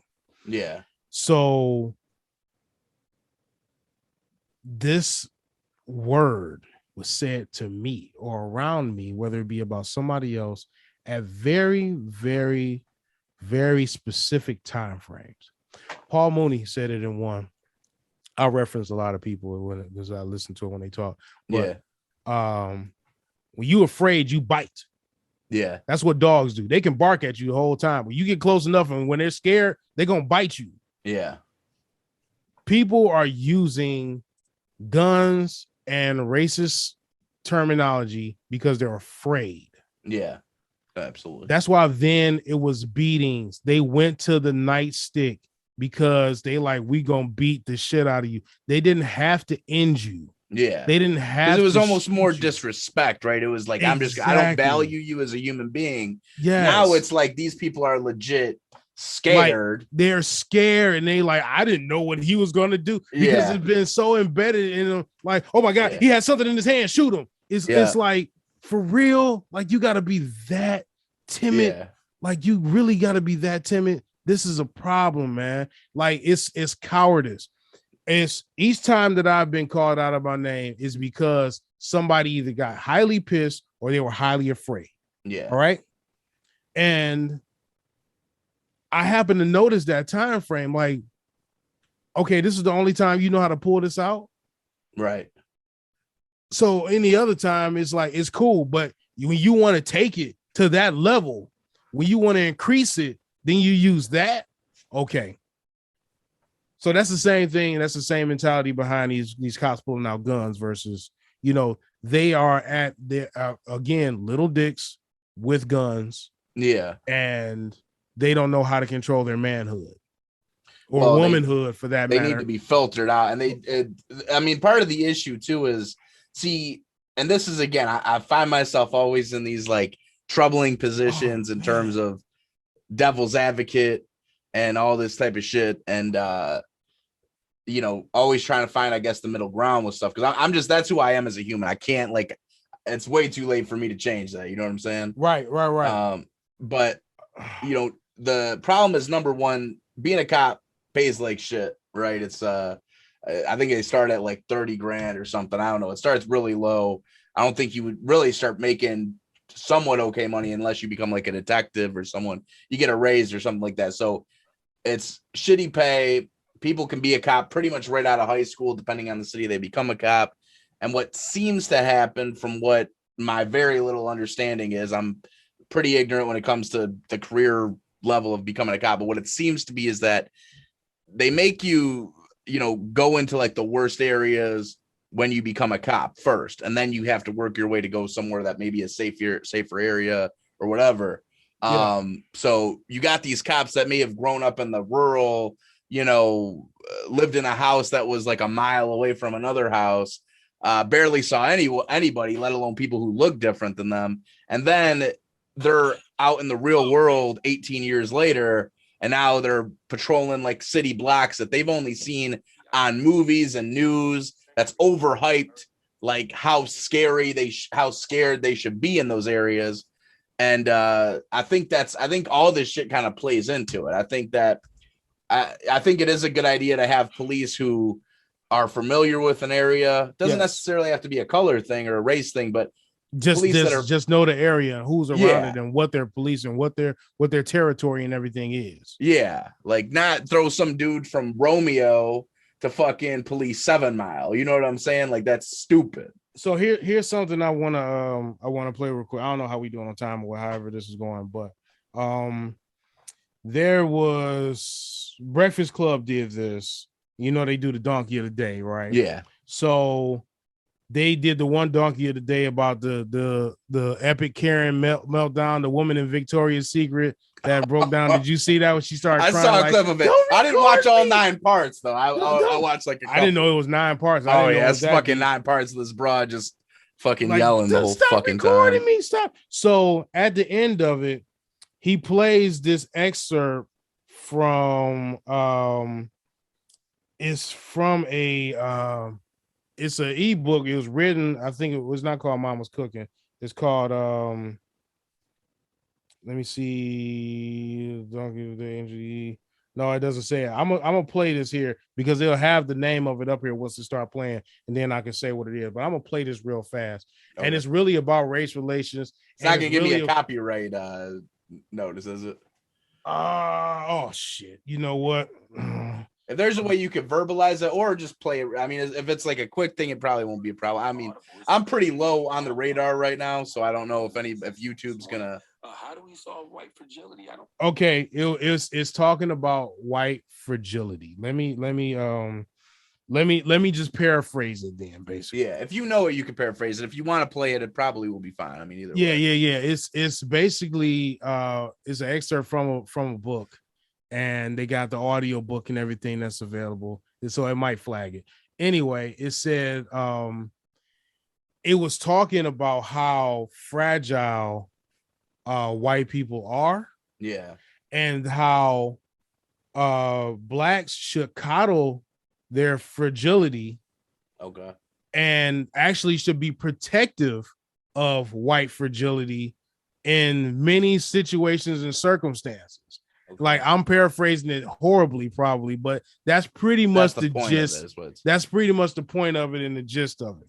Now, I'm not gonna say like I've worked around white people. I've grown with them, and like in the hood, it was all black folks. When I got out to school, that's when there was an intermixing and everything of it. So, I have a lot of white friends, and I don't want to consider any of them to be fragile. Yeah.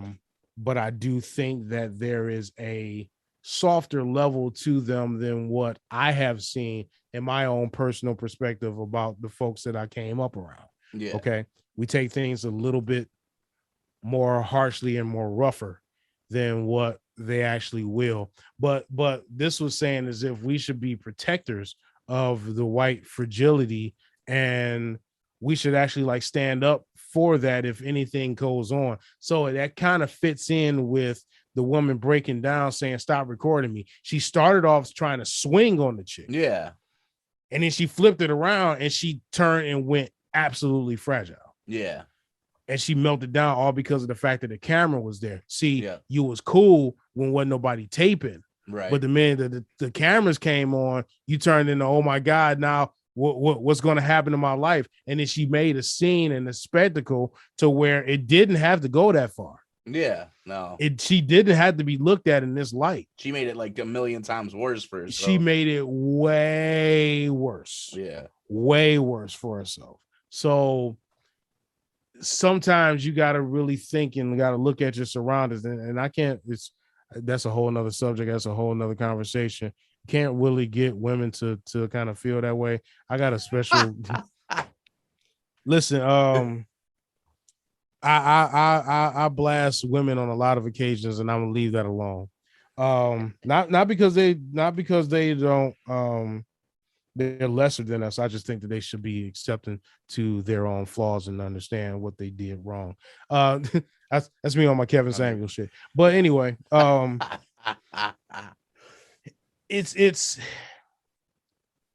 I think that there's levels to our understanding of people in other races, and it's high time that we, again, like on Donahue or these other shows and everything that try to do it, sit down and have a legitimate talk and understanding between the two, to show that, I mean, and doing this is not trying to put a bad light on the fact that there are differences, but more so to acknowledge the differences and grow upon those differences to find that there actually can be similarities. Yeah.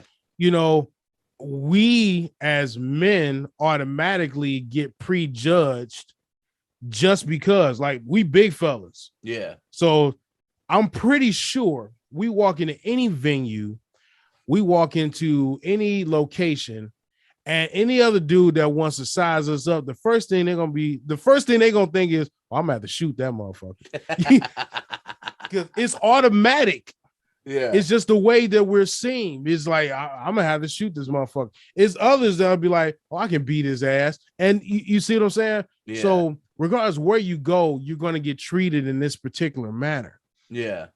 And if that's the case, then why not just let it just all these stereotypes, all these negative connotations and everything that's being put on people as a race. White people do this, black people do this, all the rest of this stuff is not all people. And people need to stop taking it so literally as if we talking about all people. It's just certain ones that we have ran into have done this. Yeah. Specifically. And it doesn't mean all of them, but it's just been some. Yeah. I believe that some, you know, it's in the back of their mind. That N-word is just ready to fly, is locked and loaded. They're just waiting on the right time to use it.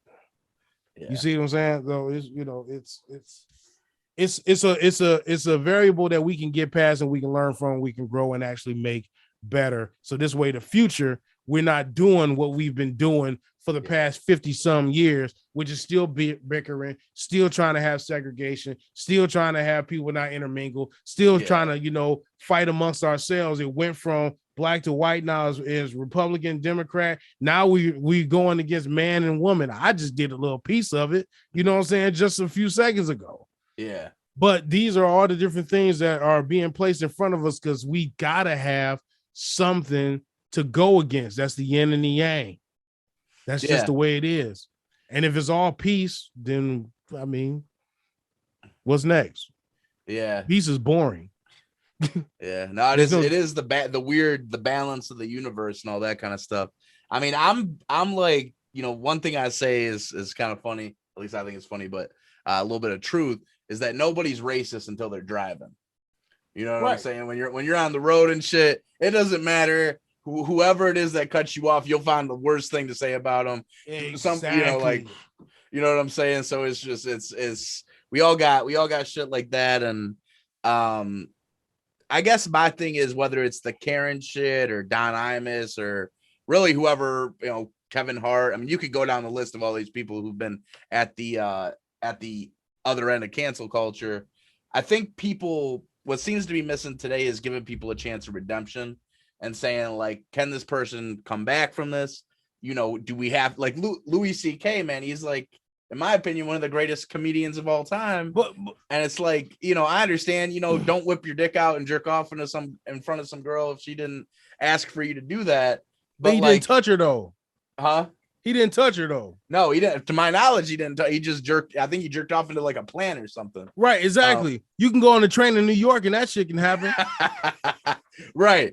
But it's like, can I can't ever see this guy again because of this? Like, you know what I'm saying? I mean, there's got to be, I feel like nuance is gone. The gray area is gone. You know what I'm saying? Some things are absolutely deplorable. Okay. Yeah. Some things is like, why should he have to bounce back from that. Okay, so Louis C.K. jerked off in front of a couple girls that he thought was hot while they were in his presence and shit. They sat there and finish. I'm pretty sure it took him at least 15 seconds. They're like, what are you doing? Are you jerking off? Oh my God, why are you jerking off? You're gonna put it in a plant? Bitch, you stayed there that whole time to see exactly what I went through. You could have left. Yeah. If you didn't like it, why didn't you leave? You were still here. Yeah. You wanted that shit. Why? Because it's Louis C.K. and he got money. Yep. Exactly. Now, R. Kelly is a different story. Yeah. Okay. Dave Chappelle's got a funny thing about him though, that whole thing. Yeah, I've seen it. I've seen it. So it's R. Kelly's a different story. The Bill Cosby thing is a different story. I got hot and cold feelings about that. The one person I seen some stuff came up on, and he handled this shit so gangster, was your boy Neil deGrasse Tyson. Remember that? Oh, some shit came out with him? Oh, yeah. What? See, you ain't even peeped because he went so low key with the shit. He's like, all the stars and everything that align. Here comes some bitch like, you tried to rape me and shit. Hold up. He stopped doing all media. He stopped using his Twitter. He stopped everything. He put a halt to it. Like, hey, hold up. First off. And then he stepped back. And then he wrote a whole memoir out, or wrote this whole thing out showing of why. There was like 3 different occasions. It was a woman that was saying back in college, he tried to take advantage of her. It was another woman that was supposed to be like his aide or something like that. She was like his driver. And she said that he tried to come on to her with some special handshake and offering her cheese and wine or some other shit. Then there was another woman that said old cheese and wine trick. I got exactly. There was another woman that said he made her feel awkward because she has these planets tattooed on her arm, and up under the strap is Pluto. So he followed the trail of planets up her arm. Like, where's Pluto? Now, I seen the picture of him doing that shit. Yeah. He looks fucking hammered. Okay. Yeah. I'm sure he wasn't in his 100% right mind. He's up there. He's sweating. His lips hanging. You know how he talks. It was like, oh my God, there's Pluto. He gets all excited about this shit, and he does this shit. So he sat back and he wrote down this whole list of everything of why he was not guilty for all the shit that he did. And he stayed back and he let the people decide. He let the company decide. And once it finally went ahead and the shit got clear, then he came back out. That's gangster as hell. He did that shit because I really fully believe, like, looking at his character, he's a goofball. All right. I don't see him like, oh, I'm a goofball, but can you come over here and give me the cakes? You see what I'm saying? Like, I don't see him being that type of dude. Bill Cosby was in Uptown Saturday Night. He was back talking about Spanish Fly on the stand-up. It's possible he had rumors. Bill Cosby had rumors about that shit from the 70s. Bro. Yeah, exactly. It's possible that he dropped some shit. I'm not. Whatever happened is only between him and the girls. I'll never know. He came up during the time when brothels, coke, and the fucking swingers bars and shit was heavy. Yeah. When they would go in there and be crabs all over the floor. He came up during that time. Harry Reams and Deep Throat. That was his time frame of him coming up. For those that don't know about one of the first big porns and shit that's out there. But anyhow, it's possible that he did this shit. Yeah. Neil, but that's the Neil shit, and I didn't hear about that. I mean, I'm glad because it was so low key. Why is it okay that this is what bugs me, bro? Because like, if you're truly innocent, why the fuck, like, Neil deGrasse Tyson, you're gonna make Neil deGrasse Tyson write this whole thing and explain his life? Like, why are we in this? Why is this okay? Like, why are we normalizing? Like, the whole word normalize gets thrown around, right? Why are we normalizing someone having to prove themselves if they're innocent? You know what I'm saying? Because just like spades and bidwits, there is a big joker, and that big joker in a woman's hands is the rape card. Yeah, I hate to even say it in that particular manner, but before I went to college, my moms and my sister-in-law put me up on G, like, hey, if the chick say no, say no. Yeah, I mean, if she come around, she drunk, put her out. All right. Yeah. wear a hat, even if she's sucking you, because she can jump up on it and catch it, all that. At the same time, don't mess around with no woman that's involved with somebody else, because you can be doing this shit. She can be 100% consenting, and somebody walk in and catch y'all, and she can yell rape, and then they will take her side, dollars to donuts, regardless of what you actually say. That is the big joker in the woman's hands. I hate to say it in that manner. I hate to feel like that. I hate to try to make it seem as if all cases aren't real, but some women use that in a manner which is unnecessarily messed up. They've ruined basketball careers. They've ruined actors. They've ruined all kinds of different people with their allegations that come up to be false, because they don't know exactly who the baby daddy is. A woman will mess around. Like, there was a song called The Click by your boy Crime Boss with 8-Ball MJG. A woman got pregnant by some other dude. Then she went back to her man, perp like he got her pregnant, and then came back out like, yeah, this your baby. And the dude who actually got her pregnant came around like, yeah, can I please see my son? Yeah. You see what I'm saying? Like, that stuff happens. Oh yeah. No, it happens. It's real. And I mean, I hate to even feel in that type of manner that, you know, that it does, but there's these situations and everything have grown, and they blew out of proportion, just like the whole, you know, race card and everything that people are trying to use, and they're using it on some of these celebrities, and it's wrong in many different ways. But if it's true, the way things happen, like there was a thing on Russell Simmons, a woman wrote out a whole thing about Russell and everything, all of what he did to her. I believe that. You know why I believe that? Because his actions wasn't the same as what Neil's was. Yeah. He didn't fall back and was like, hey, you know what? Let me clear this up with everybody. He picked up and bailed. Yeah.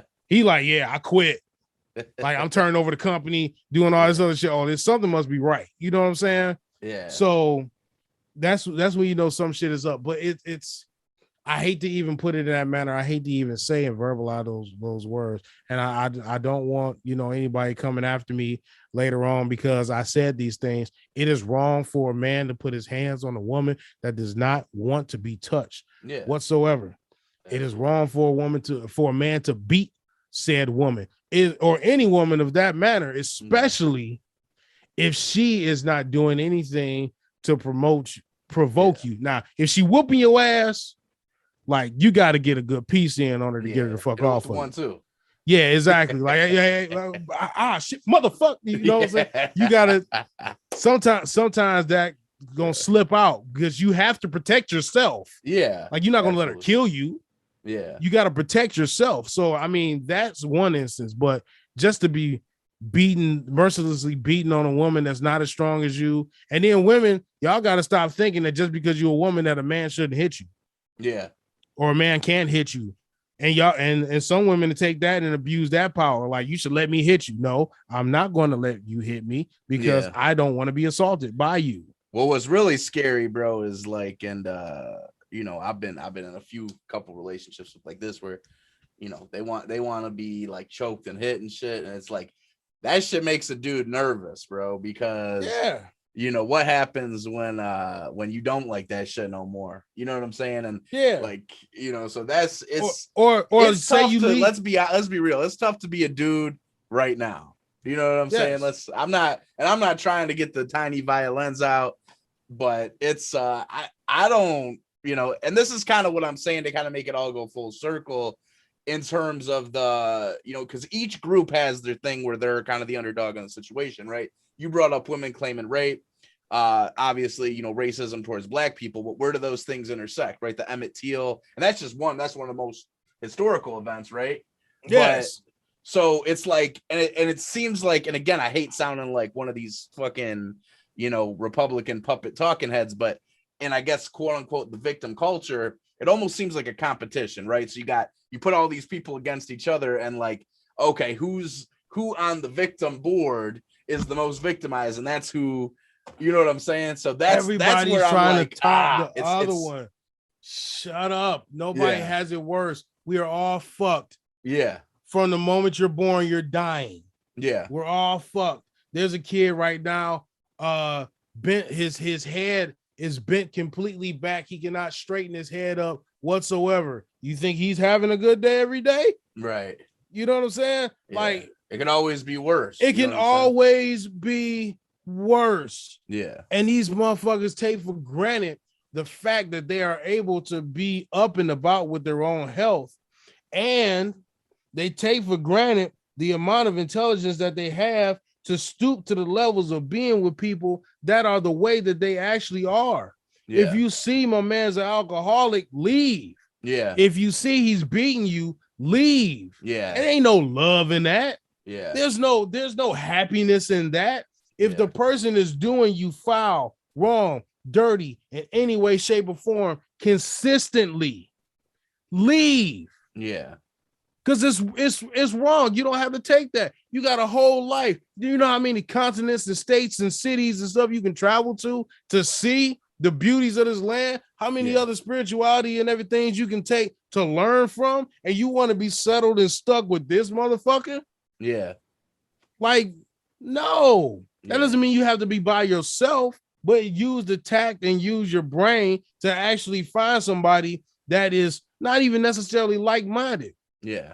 They can be opposite of you, but they complement you in a way that they pick up on the flaws that you have, and you pick up on the flaws that they have. Yeah. And you complete each other in that manner. See, everybody's looking for somebody who's just like me. Yeah. Guess what? You find somebody that's just like you gonna hate that motherfucker and yourself because they're gonna show you exactly who you are. Yeah. I've been that road. I'm a Capricorn. I hate to even say it and stuff about the signs, but I've been with a Capricorn before. The shit hurt. Yeah. And I had to look at myself like, damn, I would have did the same shit she did to me. Yeah. It's possible, man. It's definitely possible. So you got to humble yourself and at the same time, like, know that you're better than what you're receiving. Better is out there. You're not going to find it at the drop of the hat. And you don't need to just go to the person that actually just shows you some attention. Make yourself better, upgrade yourself, learn as much as you can, network yourself. And I'm pretty sure you'll run across somebody that appreciates you for who you actually are. And you can get together and build off of that. And he doesn't have to be your ass. It doesn't matter if he's white, black, Asian, or anything. Yeah. Just the fact that you two work together. You complement each other. That's the way it actually is supposed to go. Anything outside of that is bananas. Yeah, man. Anything outside of that is bananas, man. It's really hard to I mean, it's ways in times that I didn't see that, but I see that now. And I mean, that's the same thing for black, white, regardless. Look at the other side. I don't claim any political, denomination or whatever you want to call it. I don't even claim any like spiritual denomination. I know the type of church that I go to. That's it. But at the same time, I still listen and learn from others. I mean, I don't cut off the chances and opportunities that the person that I might end up with and spend the rest of my days. Well, I mean, I'm already married now, but I mean, even in that time frame, I didn't cut it off to where it had to be a person that was black. Yeah. She could have been whatever color, as long as she treated me right and I treated her the same way. Yeah. You know what I mean? That's the way thing. it actually should be. Yeah. And if we can't get past that, man, if you want to keep embellishing and putting light on the fact that it's messed up shit, that you're just doing it for clickbait and being on the bandwagon. And that's the beautiful thing, man, because I truly believe, despite how much it can even, sweep me up, get me like all in my head about shit, get me worked up, like what it's designed to do. I truly believe human beings, they don't want to be just with one kind of people. We are social creatures. We thrive for new experiences. And I think we're always going to, we just love people, we just love other human beings. I don't, so that keeps me thinking positive about where things are going, where things will continue to go, man. And so I think we're going to end on this high note, man. The positivity, the self-love, it's all brought full circle. It started off with hatred about your beard, and then it's coming back to the love of the fact that your beard is from an ethnicity that I was not able to be a part of. See, look at that shit. You said your mother was Jewish or your father was Jewish? Your mother's father's Jewish Italian, and your yeah. father's Italian. They got together and made that beard. Yeah. You see what I'm saying? They Yeah. made that beard, just like Sade, which I have a certain affinity for Sade, but you're not gonna get another mix of races and things to make another Sade like that. Yeah. That's a glitch in the matrix, man. Yeah. So I got the Sade of beards. Right, exactly. You have that's the no homo. That's I got a different level for Sade, and it's not your beard. It's cool. we ain't going that far. That's gonna say I love it. Nah, I'm playing with you. But no, it's I didn't get to speak on Real Tough on Volcano, a new radio standard, the way I wanted to, but yeah, I'm not trying to leave them out. That's what I want to leave this for right now, though, because obviously I appreciate you coming on, giving me all your time. So I always let whoever is on here, man, plug your stuff. Where can the people hear everything? What do they need to know? What do we got? What's coming from the shadows? Yes. So therealvolcano.com has all the information up to date. There are not any current shows and everything coming just yet because we are in a process of trying to restructure and bring them back out post-COVID. Yeah. Okay. But all of the past albums from the Resume to 90 Days to Graffiti Symphony and also the Bloom Street Journal are on your streaming sites such as Spotify, iTunes, and Amazon Prime and everything else. They're all right there. So if you go and you look up Volcano and the New Radio Standard, or Volcano the Resume, or Volcano 90 Days, or any one of those album titles that I just mentioned, that stuff would actually come up. But if you go to therealvolcano.com, there is also links directly to some of those pages, regardless of the streaming site that you're actually looking at. Same thing with videos, same thing with, some even SoundCloud music and stuff that's on there. Currently, I am designing the next album, and I don't want to say the name of it because I know somebody going to steal it because I partially stole it. But it's so gangster. I'm not gonna tell it. Just let it be known that it's going to come from a nice and I want to say different level of Volcano that people have either seen or not seen. You probably saw glimpses of it, but I really want to bring out and go with the inner depths of the really what's in the heart and in the mind of Volcano. And there's legitimate blues songs. There's I'm working with a couple other producers like Solar System and everything that did some like slash rock to like even your boom bap type of songs and everything as well. I got other production of my own, and even other things that's catered to the band that I'm bringing and rehashing and rebuilding. It's taking a lot of influences and a lot of different building from more than just myself to create this.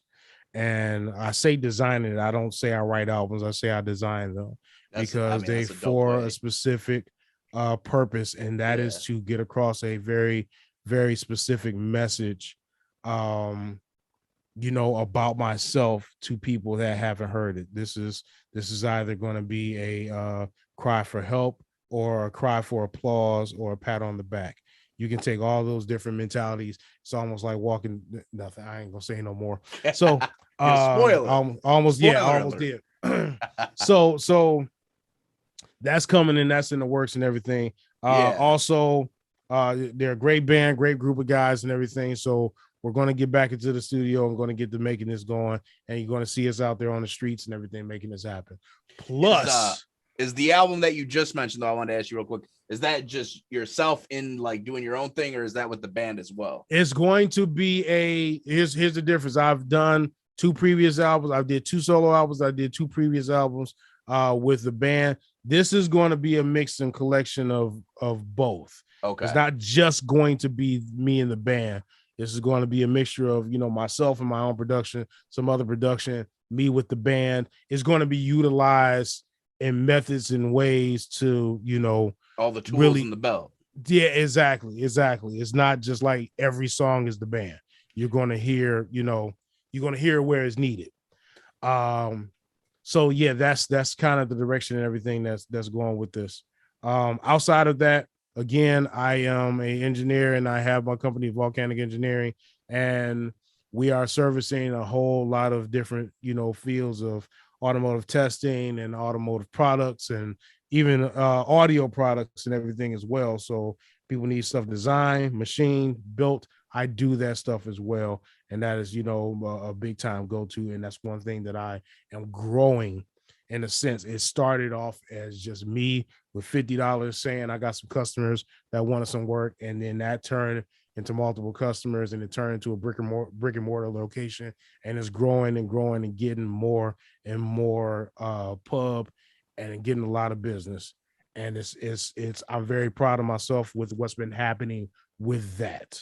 Yeah, that's awesome, man. You've been out here and killing it, doing your thing, man. I'm trying to get more and more people of color involved in this to learn how to machine and to learn how to do the measurements and to learn how to design on CAD and do 3D and all the rest of these things. This is stuff that I'm trying to thrust into the community to give us more of a leg up and more to stand on. You know, anybody that's that's inspired or enthused about doing these things can get an opportunity to learn it in methods that they probably wouldn't learn it. I've taught at least 4 to 5 other people that have gone and grown and now are prominent figures in companies like GM and Proper and, some other larger end companies that I taught specifically. Yeah. So it works. Yeah, that's what's up, man. I definitely know what I'm doing. Mentor and all that type of, all that shit. So correct. I mean, that's one thing that, with myself, I got to be better at, it's easy for us all to get caught up in our own thing, you know what I'm saying? And not think about be grateful for what we have, number one. And then how can I, because sometimes, I get caught up in my own insecurities, man.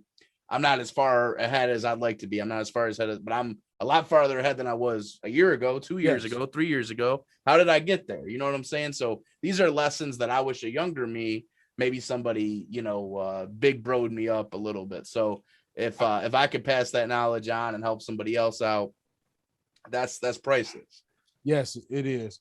You kind of got to just take and follow some of the opportunities and doors that open up for you and recognize them.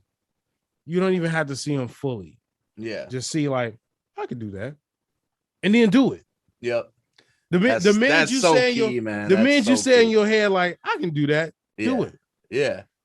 Because it's no telling what it actually turns into. Like, I saw people like, hey, man. That could happen? Right, exactly. Like, where'd you go to now? I ended up at a company where I couldn't service them or couldn't help them. And I'm like, I can start my own shit. Yeah. And I did it. Yeah. Who knew? Yeah. Busy as hell, which is great. Yeah. Which is wonderful, even during a pandemic. So yeah, that's a blessing. Let's go with that. We need to do this again. I love to talk. Yeah, when you drop the album, let me know so I can do a listen through, and we could go over it. And anybody, if you want to have some people who you feel like were a key part of it with you, and whatever the case is, man. Like, so we'll do a follow up, man. We will do a follow up, and also Volcano Underground Radio will be coming back. Yeah, we gotta launch it back, man. It's coming. We gotta launch it back. I might have to peep up on there. I'll be bringing you on. Don't worry. we gonna have some more fun, man. Yeah, well, it's definitely a great time, man, being here. I'm thankful that you we even reached out. Thicc Boi Summer is in the stores right now. Yes, sir. Thicc Boi Summer. Thicc Boi Summer alumni. Yeah, exactly. Even though it's been raining all damn summer. Yeah. But you know what, ladies? That's a good time to be that's a good time to be thick. Thicc boy. Exactly. Get the rocking it back and forth like Granny Chair when she knitting. Oh shit. Yeah, bro. We might be having something when that weather gets a little colder, a little more chilly. Might be Thicc Boi season, you know what I'm saying? Thicc Boi winter. We're gonna have all the seasons. Yeah, exactly. Yeah, man. I appreciate you coming on, man. It's been a pleasure, and we'll be in touch. We'll follow up, and we'll go from there. And keep me updated, man. I will do, man. I will do. All yes, right, y'all stay up. TheRealVolcano.com. Y'all make sure y'all keep tuning into this show every time that it's on. Yes, sir. Peace. Like and subscribe. and be waiting for everything Volcano's got coming, man. It's just about to be revolutionary. Enough. All right, man. Yep. Big boys and we making big noise.